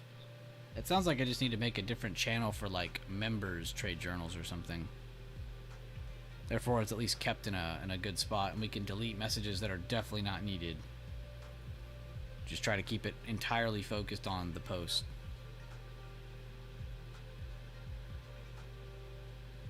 Good, Ryan. I'm glad to hear that. I hope we can continue to do that. Hey, Bueller, can you point me in the right direction to which video you reviewed how to get your supply demand zone so I can have better understanding? Thank you for all that you do. Welcome, Joe Littler, to the channel, and yes, I can definitely do that for you. I can give you a brief breakdown as well on the stream, but let me get the video for you. I always try to find these on stream because sometimes I forget my own damn videos. So there's actually 2 videos that you should probably look for. Or 3, I guess you could say. Do I have a playlist on this? No, we should probably make one. But you can just go to the search bar here, type in zones. But these are there's like 3 videos I would say. So the first one is really quick. It's less than 5 minutes. And this just kind of gives you an instant look at how exactly I'm getting the rules behind my supply and demand. Because I have actual rules. I'm not just going, oh, it touched this level 16,000 times. I'm going to draw a demand here. This is a demand. No, that's not. That's not how a demand is drawn. You have to have exact rules, and so does everything in your system. If it doesn't, then it's not really going to be something consistent or a variable that you can rely on. So definitely check this one out first. It's very quick. I would say it's a good intro into exactly how we're grabbing these levels. And then these other 2, I think you'll definitely like a lot more because, well, it's going to give you a good breakdown on exactly what you're asking for, the supply and demand. But I would definitely watch this one first just because it's the quickest one, and it gives you a quick peek into exactly what we're doing. And then these 2 are just bigger breakdowns and different applications you can use. And then, of course, every day on stream I go over them too. Well, when we talk about them, I go over them at least. Great question, though. And hopefully you check that out.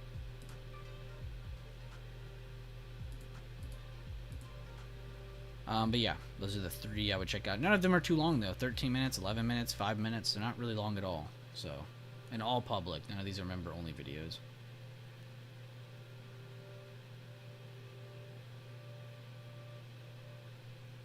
I swear that workshop playlist is so old. What is that first video in there? 3 years ago. That's crazy. 3 years, 2 years, 2 years. God, time flying.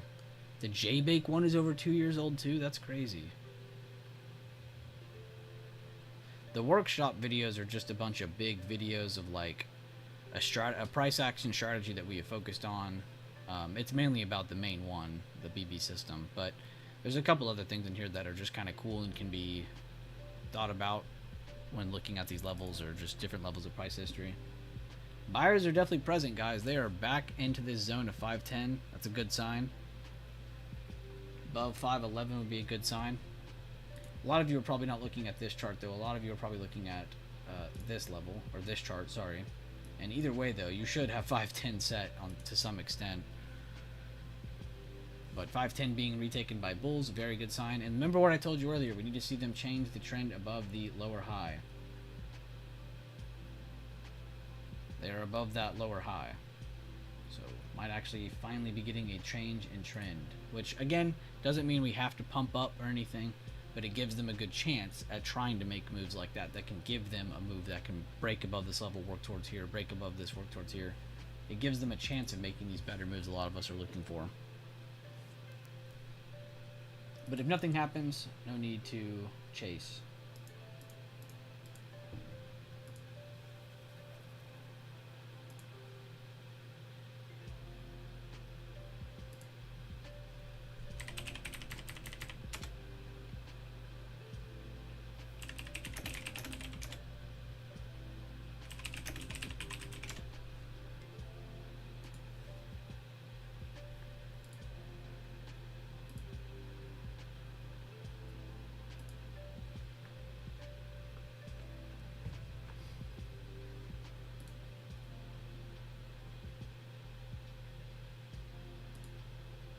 Damn, yeah, Ace, you do need to send this.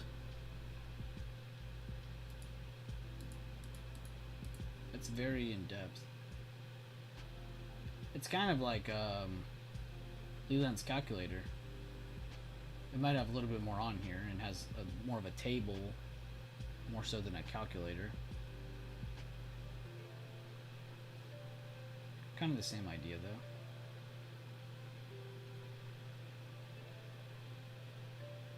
Oh, that's cool. It shows the percent. Okay.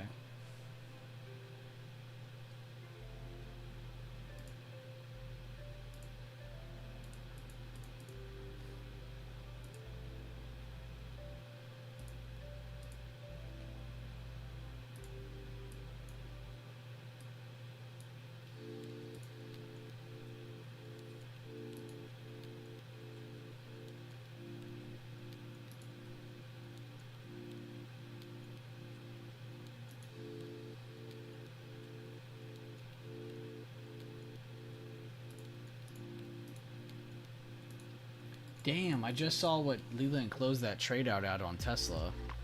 He said gap filled and in the money, fully out. 276%. What?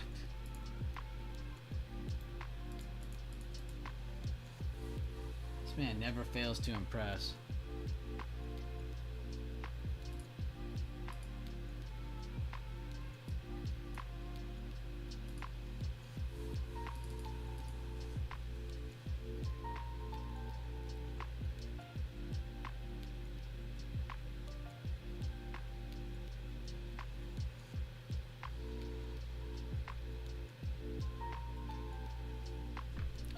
Be very careful, guys. We are still under current day open.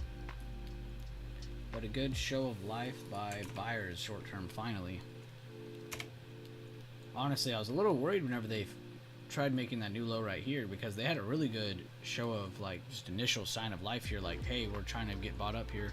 But then this move followed after and nothing really happened, and then this move's now happening. So it's kind of adding on to what was already present, and this could be seen as a short-term low. It just sucks because we're literally under all the very important levels from this morning. 511.51 is pre-market high, 511.16 is today's open. Not really worried about this zone that we're bouncing around as much now.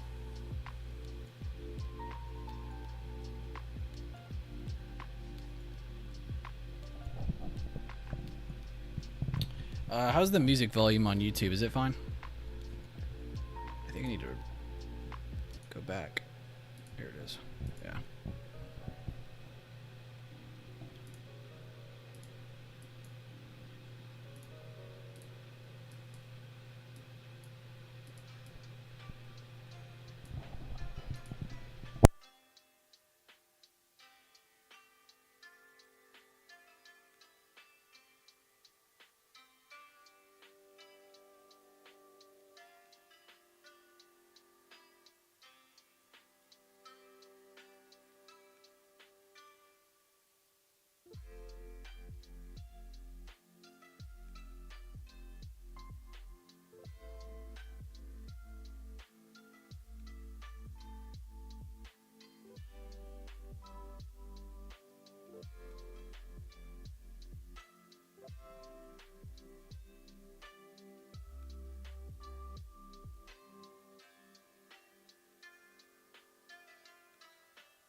Alright, I'm here.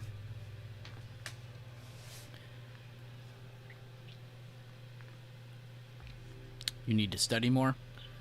What are you studying on? Just levels in general and just kind of navigating them left to right? Is that kind of what you mean? Like visualizing? Or how to get your levels?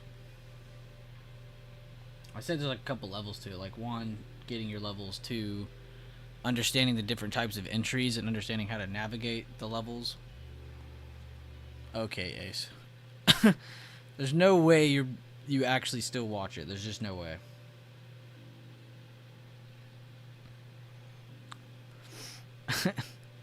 Workshop 11 though, that is definitely probably my best video.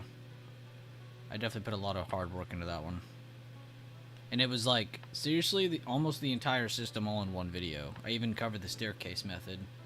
The only thing that video is missing is maybe some of the newer stuff with like fibs, but I mean, it's I've had other breakdowns around the same time about fibs, so just include it, but no, that video is perfect.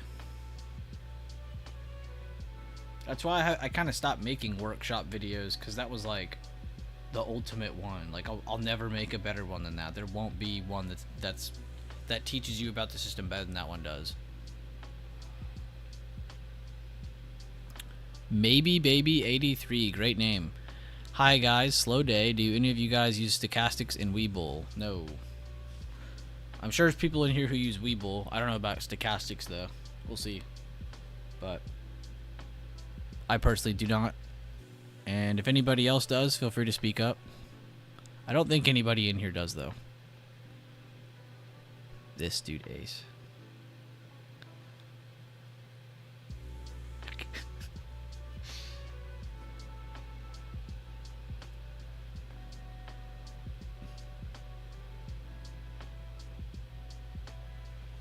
What was the reason? Maybe Baby 83. Was there a reason why you need to look for stochastics on Webull?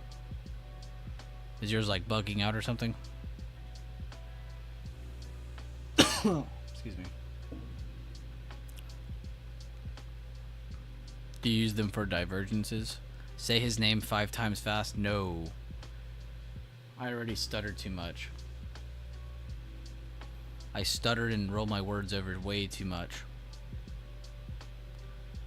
See, I stutter because I'm trying to say the word that's after the next word I'm trying to say. Like, if I'm trying to say, hello, Ace, I'll try to say Ace before I'm even trying to say hello. And it just comes out as one big word that just doesn't make sense.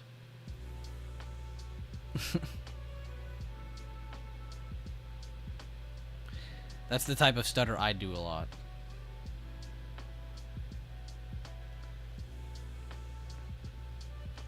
Oh, you're looking to talk about divergences. Okay, that's a great conversation. I don't care. I don't even care what you're using for them. Divergences is a good conversation because it's a good way of thinking about the stock market.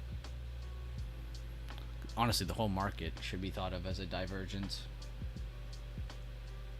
Like when you have higher lows holding a support, some people will look at that on the 1 minute and be like, "Oh my God, this is gonna dump," and then it ends up holding support because guess what? It's a higher low.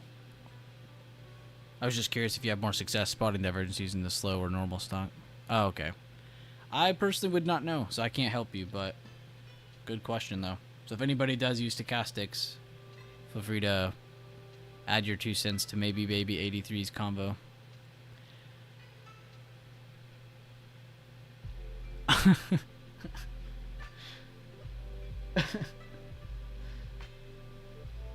God.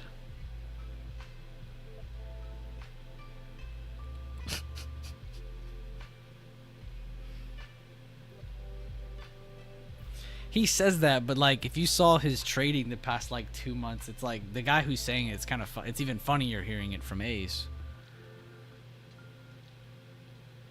I don't have much success trading.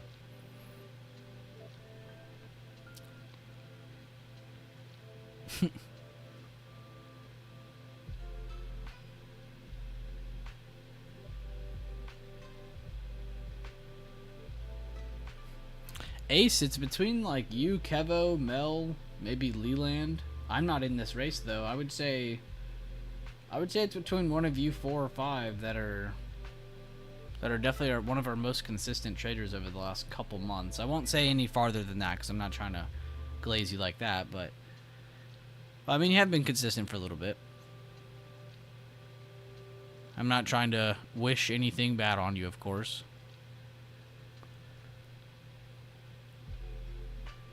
Dunning-Kruger effect master. This market has been tricky lately. I've definitely enjoyed the daily time frame a lot more recently. I'll definitely tell you all that. I feel like the daily is a little slept on. The price action on this has actually been pretty clean. Now, recently, I agree with you on that one. It has been very tricky lately. But this is what I call a settling type market. And I kind of annoy my own community with this word settling. But it really is. Like, that's just the perfect word for it. Like, whenever we get drawdowns or we get any kind of break of structure. I mean, even if you're not good at charting, or let's say you're new to charting, or even if you don't use the same terms as we do, you can definitely see there's some structure building here.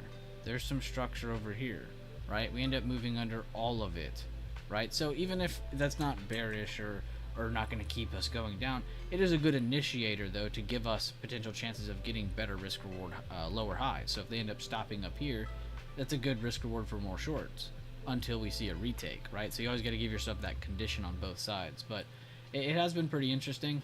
From the recent drop, if you go from the high of the last green candle, that is, to the low before any more green candles appeared, buyers, you'll see we're actually back above the halfway mark and the golden pocket, which is actually very bullish, but we're with a very indecisive candle. So what this tells us is that, and this is still very early on in the day, it's only 11, but let's say we close like this, right? Going into next week on Monday, there's no holidays Monday, right? There shouldn't be. If there's nothing on Monday, I don't think there is, we'll be going off of the open. So if the open, let's say we open a little bit higher, let's say we open right here. I'm going to ask you all a question. Just going off the levels right here, right? And let's see who's actually paying attention.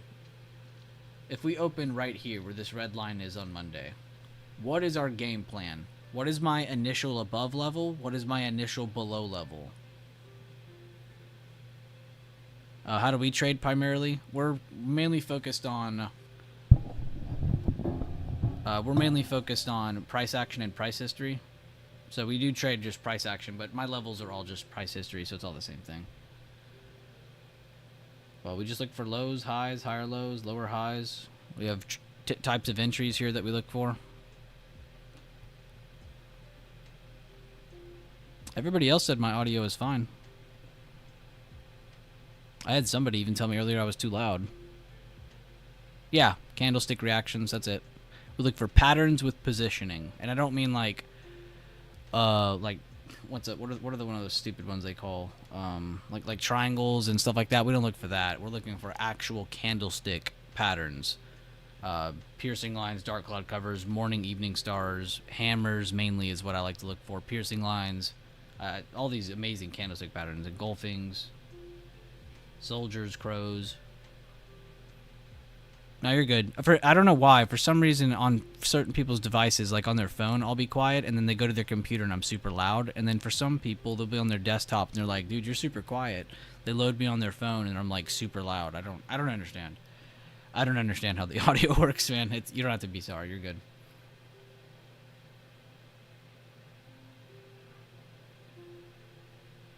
Yeah, I don't know. I'll have to fix that. I'll have to just make it way louder and just make you all turn me down. But seriously, guys, what is our break above? What is our break below if we were to open where my cursor is or where this red line is? Has anybody answered? I haven't seen anybody answer. Or maybe I'm not looking in the right spot.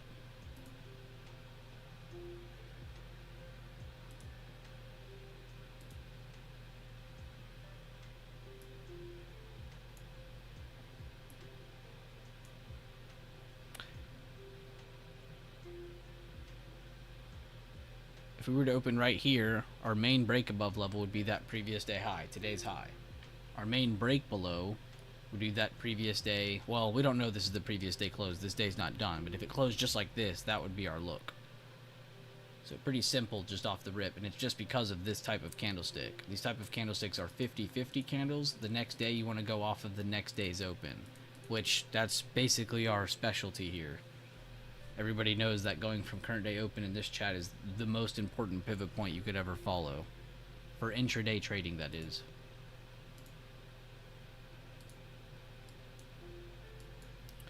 But for anybody who's new, including maybe baby 83 to our community, not new to trading, but new to our community, I would definitely check out, if you go to the YouTube channel, I would definitely go to the videos, click on popular, go to this video here, workshop number 11. This is by far the, it's a one-stop shop. Let me pause that. It's a one-stop shop to everything we do here. Are you guys futures or options? You can trade everything with my system. You could trade commodities. You can go trade whatever you want. You can do futures, options, crypto, equity, commodity, anything you can think of. If it has a chart, you can use my system. My system is all about price history. No, you're good. You're totally fine, man. Honestly, it's kind of hard to find all that stuff on my channel. There's a lot. So you almost have to ask. But don't feel bad about that. There's probably like 5-6 people in here, maybe baby, that are just sitting here not asking because they're too scared to ask, and you're sitting there helping them all out. So don't even fret. Check square. Do I even want to? Is it really one of those? Is it one of those days? Oh, that's why he said check square. Okay. Because we're at previous day close, and we might be getting a hammer holding this low. Not a crazy good looking hammer, but not bad. Let's get some levels on this chart, because I don't have anything on this chart. So real quick. Alright, so we're on the max daily. I need to go way over here. And I think I'm going to cheat. Yeah, I am going to cheat. I'm just going to grab the demand. Then I'm going to grab every emerging candle after that demand. So I don't feel like tacking down the perfect highs while the chart's moving. Alright, I think that's enough emerging candles. And then it looks like we have to add a halfway point, but it looks like we could just add that low. Well, let's be calculated. Let's go from here to here. And you know what? I don't normally do this, but just because it's such a tight range, let's add both. Remove that drawing, and then let's add that rectangle tool. Just to kind of make it easier to see. It's really just a visual aid. And maybe a couple more to the upside. And that's it. Alright, now we'll go to the 5-minute. Oh my god. Did y'all see what I just did?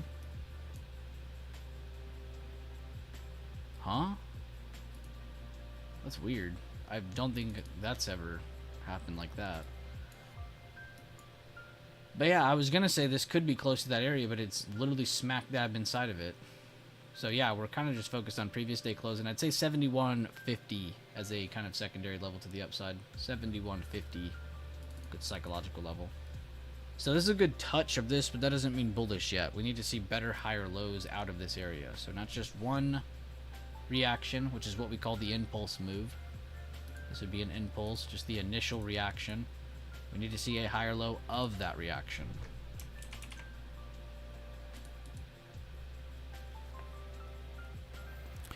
Honestly, I might have been holding away from my mic while I was talking. Sorry about that.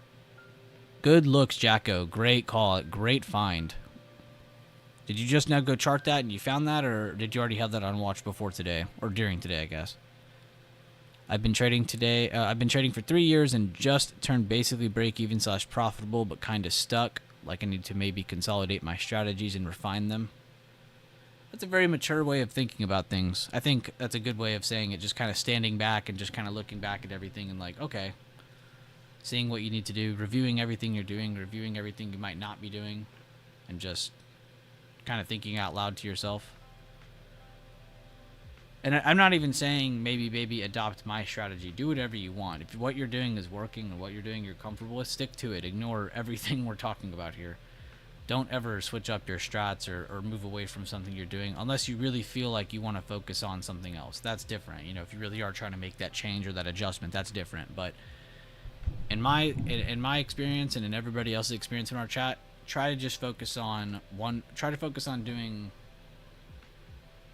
as less as you can, but also you want to keep it very simple. Like I was saying earlier, less is more, simple is effective. That's what you want to focus on the most, because that's going to be the easiest to remember. It's going to be the easiest to trust, which, remember, Those are the two things that we really need when getting into these trades. Is when you're reactionary, when you're reacting, it's because of your muscle memory. It's because you remember the different experiences that you've had over the course of your trading, over the course of whatever trading strategy you use. And then trust. It's really hard to get into trades if you don't really understand. I mean, if you do understand what you're doing, but you don't really trust it. You're just kind of like, it could do this, it could do that. You're hesitating every 5 seconds. You know, that's going to give you... it's going to be a pain in the ass, is what I'm trying to say.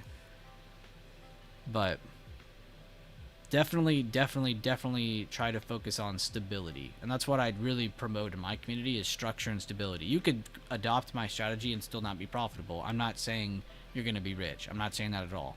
But what I am saying is if you use our strategy or use a strategy and you just kind of stick to it, build some rules around it, kind of make it a routine for yourself, then that can give you structure and stability. And that's really what most people need when trading, myself included, everyone in here included. We all need structure and stability. It's very hard to take trades or take trades consistently over the course of a period of time and maintain. Again, starting how to trade, getting into trades, anyone can do that. Literally, I could go hand a random animal a phone, and it could randomly click a trade on its own, right? Anybody could click trades and getting into trades, right? But what's the hardest part is maintaining, getting into a system, getting into a routine, doing it day in, day out, week in, week out, month in, month out, year in, year out. That's the hard part. And you got to have a lot of trust in what you're doing. You got to have a lot of passion, dedication. You got to have a lot of that muscle memory already down because of how many reps we've taken. It's very hard to take trades on charts when you haven't really prepared yourself for what you're trying to do over and over. And that's really what you're doing in the beginning of trading, is trying to figure out, all right, what course am I going to set myself on? What system do I want to focus on the most? What do I want to try to aim for, right? I mean, of course, profiting is the end game, duh. But how do you want to get there? That's the process everyone is in right now. And that's the hardest part. Getting started is easy as anything. It's as easy as breathing. Sorry for the rant. Based on that higher lows system of thinking, do you see something similar in SMCI since April 22nd on the 30-minute chart? I really don't use the 30-minute too much to trade. I just kind of like look at it to give myself a bigger breakdown. But I will give it a look. Let's give it a look. Oh, wait, hold up. Let me get my levels on this because we don't have anything on here. Is this their all-time high rally? Okay, yeah, they've never rallied even close to this before. Okay, so we can just go down to last year then. Save my chart's memory space. And what I'm grabbing are just called emerging candles. If you don't know what they are, they're explained in that Workshop 11 video I was just promoting. Just some super easy levels to grab. Like I said, we like to keep things simple as hell. Alright, so there we go. We got majority of the levels that we need. Let's get a couple more to the downside. And then I need to add some halfway points because I don't like the distance in some of these ranges. And I know it doesn't matter now, but in the future it will. So let's go ahead and get it out of the way now. So I'm going to add that one. We don't like the distance between that range. This range is too wide, so I'm going to go from emerging candle to emerging candle. Grab a price level tool, add another halfway point. That's all we're really doing is just adding a halfway point of an important area. We're going to do that a couple more times because this chart needs it. This is SMCI. This thing is a gas guzzler. This is basically an excursion.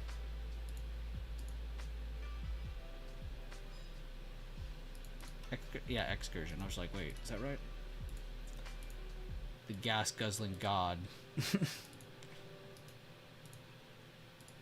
Fibonacci, and I'm just gonna do one more, and then we'll move on. I just want to get the levels out of the way so I don't have to do this again. And then to the 5-minute review, a couple days back in time, probably down here at the lows where we actually dipped down to. So since dipping down here, and at the time I would definitely have a zone right here. So let's extend that. And now it would have been deleted by now, but we'll extend it just to have it there for example's sake. We would have definitely drawn this demand by now.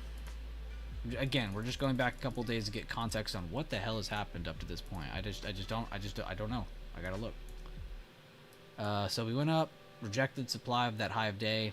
It maintained. Next day opened, basically just sold off from there. Didn't really touch it. Didn't really get a good retest from that. This was that news day. Then basically from there, built higher lows. End of day, get a nice grind up. This was basically every chart on the market the other day, though, to be fair. And that's probably going to be the same case here. Again, is this probably looks a lot like the market today. A lot of things are doing the same thing today. It's because there's nothing really pushing them out of the way. So what we see here is a higher open after yesterday. And we actually pushed through. Okay, so maybe I wouldn't have deleted that supply yet. We pushed through the supply, came down, tried to hold it. Came up here, made an inside bar, rejected 791.50, made a negative print after. So good sign basically is that this is a higher low, so you're bullish. But then we come up right after this. We close within that candle, and the next candle is a negative print. So it's pretty much telling us that it wants to try to come down and test this low again. So that could have been seen as a good bearish retest, but very hard to have taken because we're on a higher open. We just pumped. We just got a higher low. So I think more than not, people are probably waiting to take this until they see a better hold here. We did not get a better hold here above that low. We ended up coming down a lot more, all the way down to 773.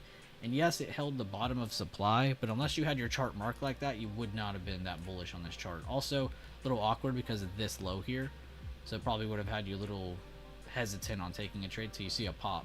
But let's look at that. Where did that revalidate again? So even if you were hesitant, let's say you were, to be realistic, they still gave you a good pop after a nice hammer candle right here. Maybe you can't see that because the zone's in the way, but that candle. So that's a good sign, and seeing this move here. So nothing crazy on that. But you asked about the 30 minutes. Let's go to the 30 minute. I just wanted to review it for myself really quick. And then honestly, I probably need to have this fib drawn. So from this day's close all the way down to this day's open. See my cursor? I'm just going down to this day's open. All I'm doing is this big gap. I'm just getting the fib on this. I just need to know where is this. So I'm actually going to include this level as well. If you ever have a level close by, you can just sometimes include your information. Make it a little bit wider. Let's add a level to that. And that's it. So now we've got a good area above. Like I said though, like this does look like buyers have control. It's just they just don't have any follow-up right now. We're not getting any follow-up, which has kind of been the story across the whole market. Because right now you're getting probably the ultimate bearish retest on SPY. We're under today's open again. The only invalidation for this, the only thing that's going to keep this from not going down further is if bulls finally get a push, not just above today's close, or open, but above today's pre-market high. So we still need a push that holds these two levels together. This was the only time we did it, and look at that reaction that followed right after. The news candle brought this right back down. So we didn't get much fall through the downside, but we have gotten any confirmation for upside today. But my bad, let me go back to the SMCI and we'll look at that 30-minute chart. Right, so 30-minute chart, just kind of giving it a quick look. I don't want to sit here and pretend I'm some 30-minute master. I'm definitely not. I will say short term, and this is probably going to be the case on most smaller time frames, I really do like how they're holding above the open of the other day, which is where we gapped down to. Because this is essentially, like, whoever holds this has directional control. So I would say short term, yes, I would say bulls look really good, but it's a very weak sign so far. All they have is a push and a retest that's just barely getting its first leg up move after. So you're just getting a small reaction of it so far. But yeah, I'd say 773, 780. I'd say that's a very good range to watch for that to either be bullish or bearish. If it ends up cracking under, obviously we're probably bearish. If it's holding, obviously we're probably bullish. So try to play your probabilities more than not. But yeah, that is definitely a potential higher low, because it is definitely a higher low, but it's the first touch of it. So it's not fair to sit here and be like, oh, that's super bullish, it's definitely going to pump. No, it still needs to do a little bit more. But it's a very great start for that chart on the 30-minute.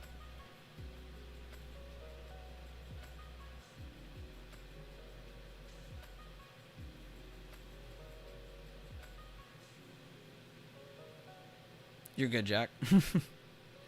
I just finished reading what you even said. No problem, Sean. Good question. And it's just fun, like, how you just saw me rant to myself, to you. That's how you need to be talking to yourself or thinking to yourself while you're looking at these charts. You need to, one, prepare it, two, get some context. I don't know what SMCI has done the last 2 days. I haven't looked at it. I'm not going to sit here and pretend that I have. Do I know what semis have done? Yeah, but they're not always going to be doing the same thing every single day. So it's good to just get context on what has happened the past couple days, try to draw zones, and try to think realistically. Do you see back here when I was saying, would I still have this? Would I still have this? Yes or no? It's because I'm questioning myself. Would I realistically have that information in front of me? It's easy to add anything and everything afterwards because everything's already happened, up to this point at least. You know, it's easy to talk hindsight talk, but it's very hard to give yourself that way of thinking. So try to think realistically is what I tell people. Would you realistically have drawn that? Would you realistically do this? You know, probably not. You know yourself better than me. You know yourself better than anyone else will.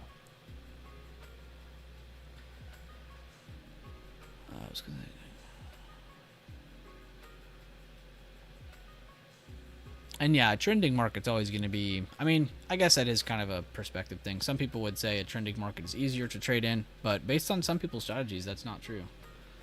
So I don't want to sit here and say you got easy gains and that's why you're having a tough time now. Like, that's not true at all. Maybe you're just having a hard time adjusting to a not as trending market, and that's okay. SPY 5-minute OB, good call out, Eric. I was looking at SMCI, I was like, no, it isn't. But no, good call out. SPY 5-minute is an outside bar. And it's at the perfect rejection of the chart. Remember, we just said, where's the best risk-reward part of the chart? A rejection under today's open. This is probably the best part of the chart for it. Any push beyond these two levels as a combination, I would say, is definitely very bullish, though. Because that could possibly give you some good liquidity grabs. Because people are sitting here waiting for bears to step in. So if we do get a close over, probably going to get a very nice quick move up to 513. So that's another thing too, is like talking about both scenarios. Am I bearish more than bullish right now? Yeah, duh. I'm under I'm under today's open. We have a potential lower high setting up. But what happens if it breaks above? I need to also understand what bulls want to do and what bulls are looking at to see a more attractive approach. If they see something pop up and they're like, oh, gotta jump on that, you need to know what they're trying to jump on. So yes, you could be bearish, you could be bullish, but you need to understand both sides. And like I said before, be realistic. Don't try to come up with scenarios you've literally never practiced once in your life. That just wouldn't make any sense.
High key, all I'm thinking about is Kane still. I don't know how it's still in my head.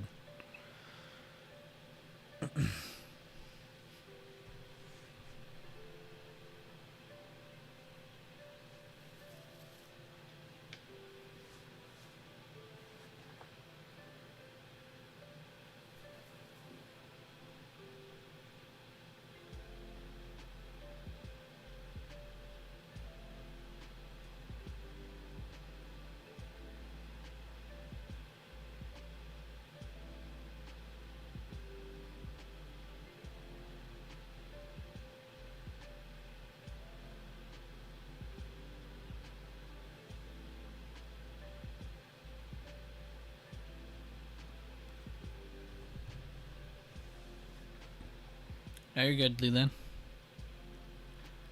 I don't know if I put it exactly that way. So no, you're good. I appreciate you for adding in. Just tuned back into stream after a re-up on Red Bull. Square lost the levels. Jack, good update. Because it doesn't matter if it works or not, we need to call out the invalidations as well. Pretty big clear invalidation, regardless of how awesome that area looked on the chart. It doesn't matter. If we don't get a good hold, doesn't really tell us much. Which also means that the Bears have lost or have broken a very important area. If we're so bullish that we're sitting here talking about it like that, it's crazy. Like I said, be realistic. Good call out on the invalidation though.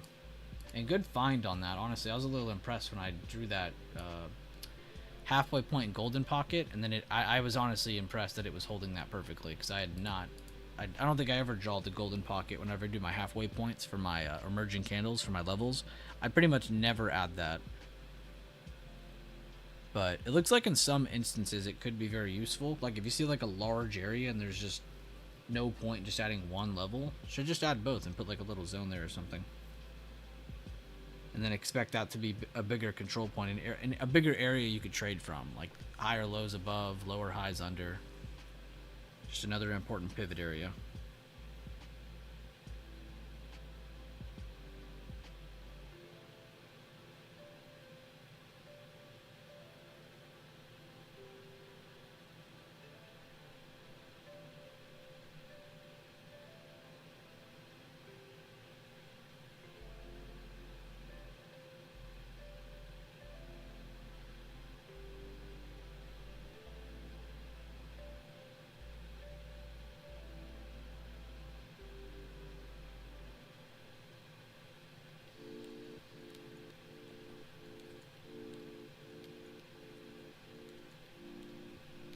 There you go, maybe baby. I like how you said that. If it holds you gotta have that condition.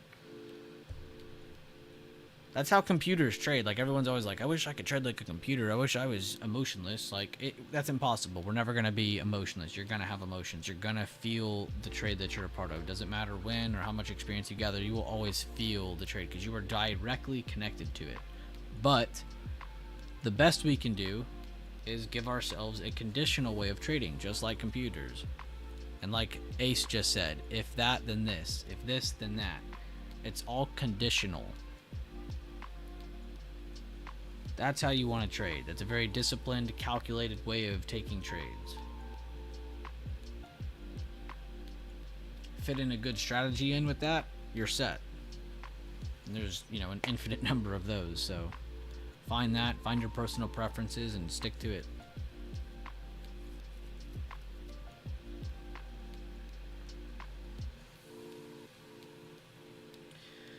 But guys, with that, I think I am going to end the stream. Almost a 3-hour stream. I do appreciate you all, though. We've had 9 streams across the past 10 market sessions, which kind of been slacking on before that. But I'm glad to get us back on track. Hopefully next week will be the exact same. But thank you all for being here. And we streamed in both Discord and YouTube. So anybody here on YouTube, if you ever have any issues or maybe the stream's down or, YouTube's attacking us, then we can just come to Discord, and anybody on Discord, vice versa, you can come over to YouTube. So ton of awesome people in here. Thank you guys again for sharing all your updates, your ideas. It wasn't just me that were praising in here. I'm praising you guys as well. I love the amount of updates, the teamwork, really everything. I saw a lot of teamwork this week in the trade floor on Discord, and the gains are really showing it. If you go through the results and review channel, your mind will be blown. And it's not like I'm sitting in here posting my gains, or Leland is, or Mel, or Kevo. Like, there's so many other people in there posting their reviews and breaking down exactly what they're going through, their journeys, and it's just an amazing thing to see. And it's not like we have like 2,000 people in here typing actively, so it's really not that hard to follow along with everyone and try to really get in there. So I truly do challenge you to engage with the chat more. There's a lot of amazing people in there. I don't even mean with the streams or with some of the leaders of the chat, but just being there, posting your own charts, your reviews of your own trades. And we're not really saying post your gains or your losses. That's fine. You don't have to. We're not asking you to. But you should at least post the structure of everything you're doing, the core of everything you're doing, the trade, circling your entry, circling your exit, talking about what you liked, what you didn't like, what validations appeared, what invalidations appeared, just all that good stuff. But thank you all again. Love you all. Hope you all have a great weekend. And yeah, I'll see you guys again.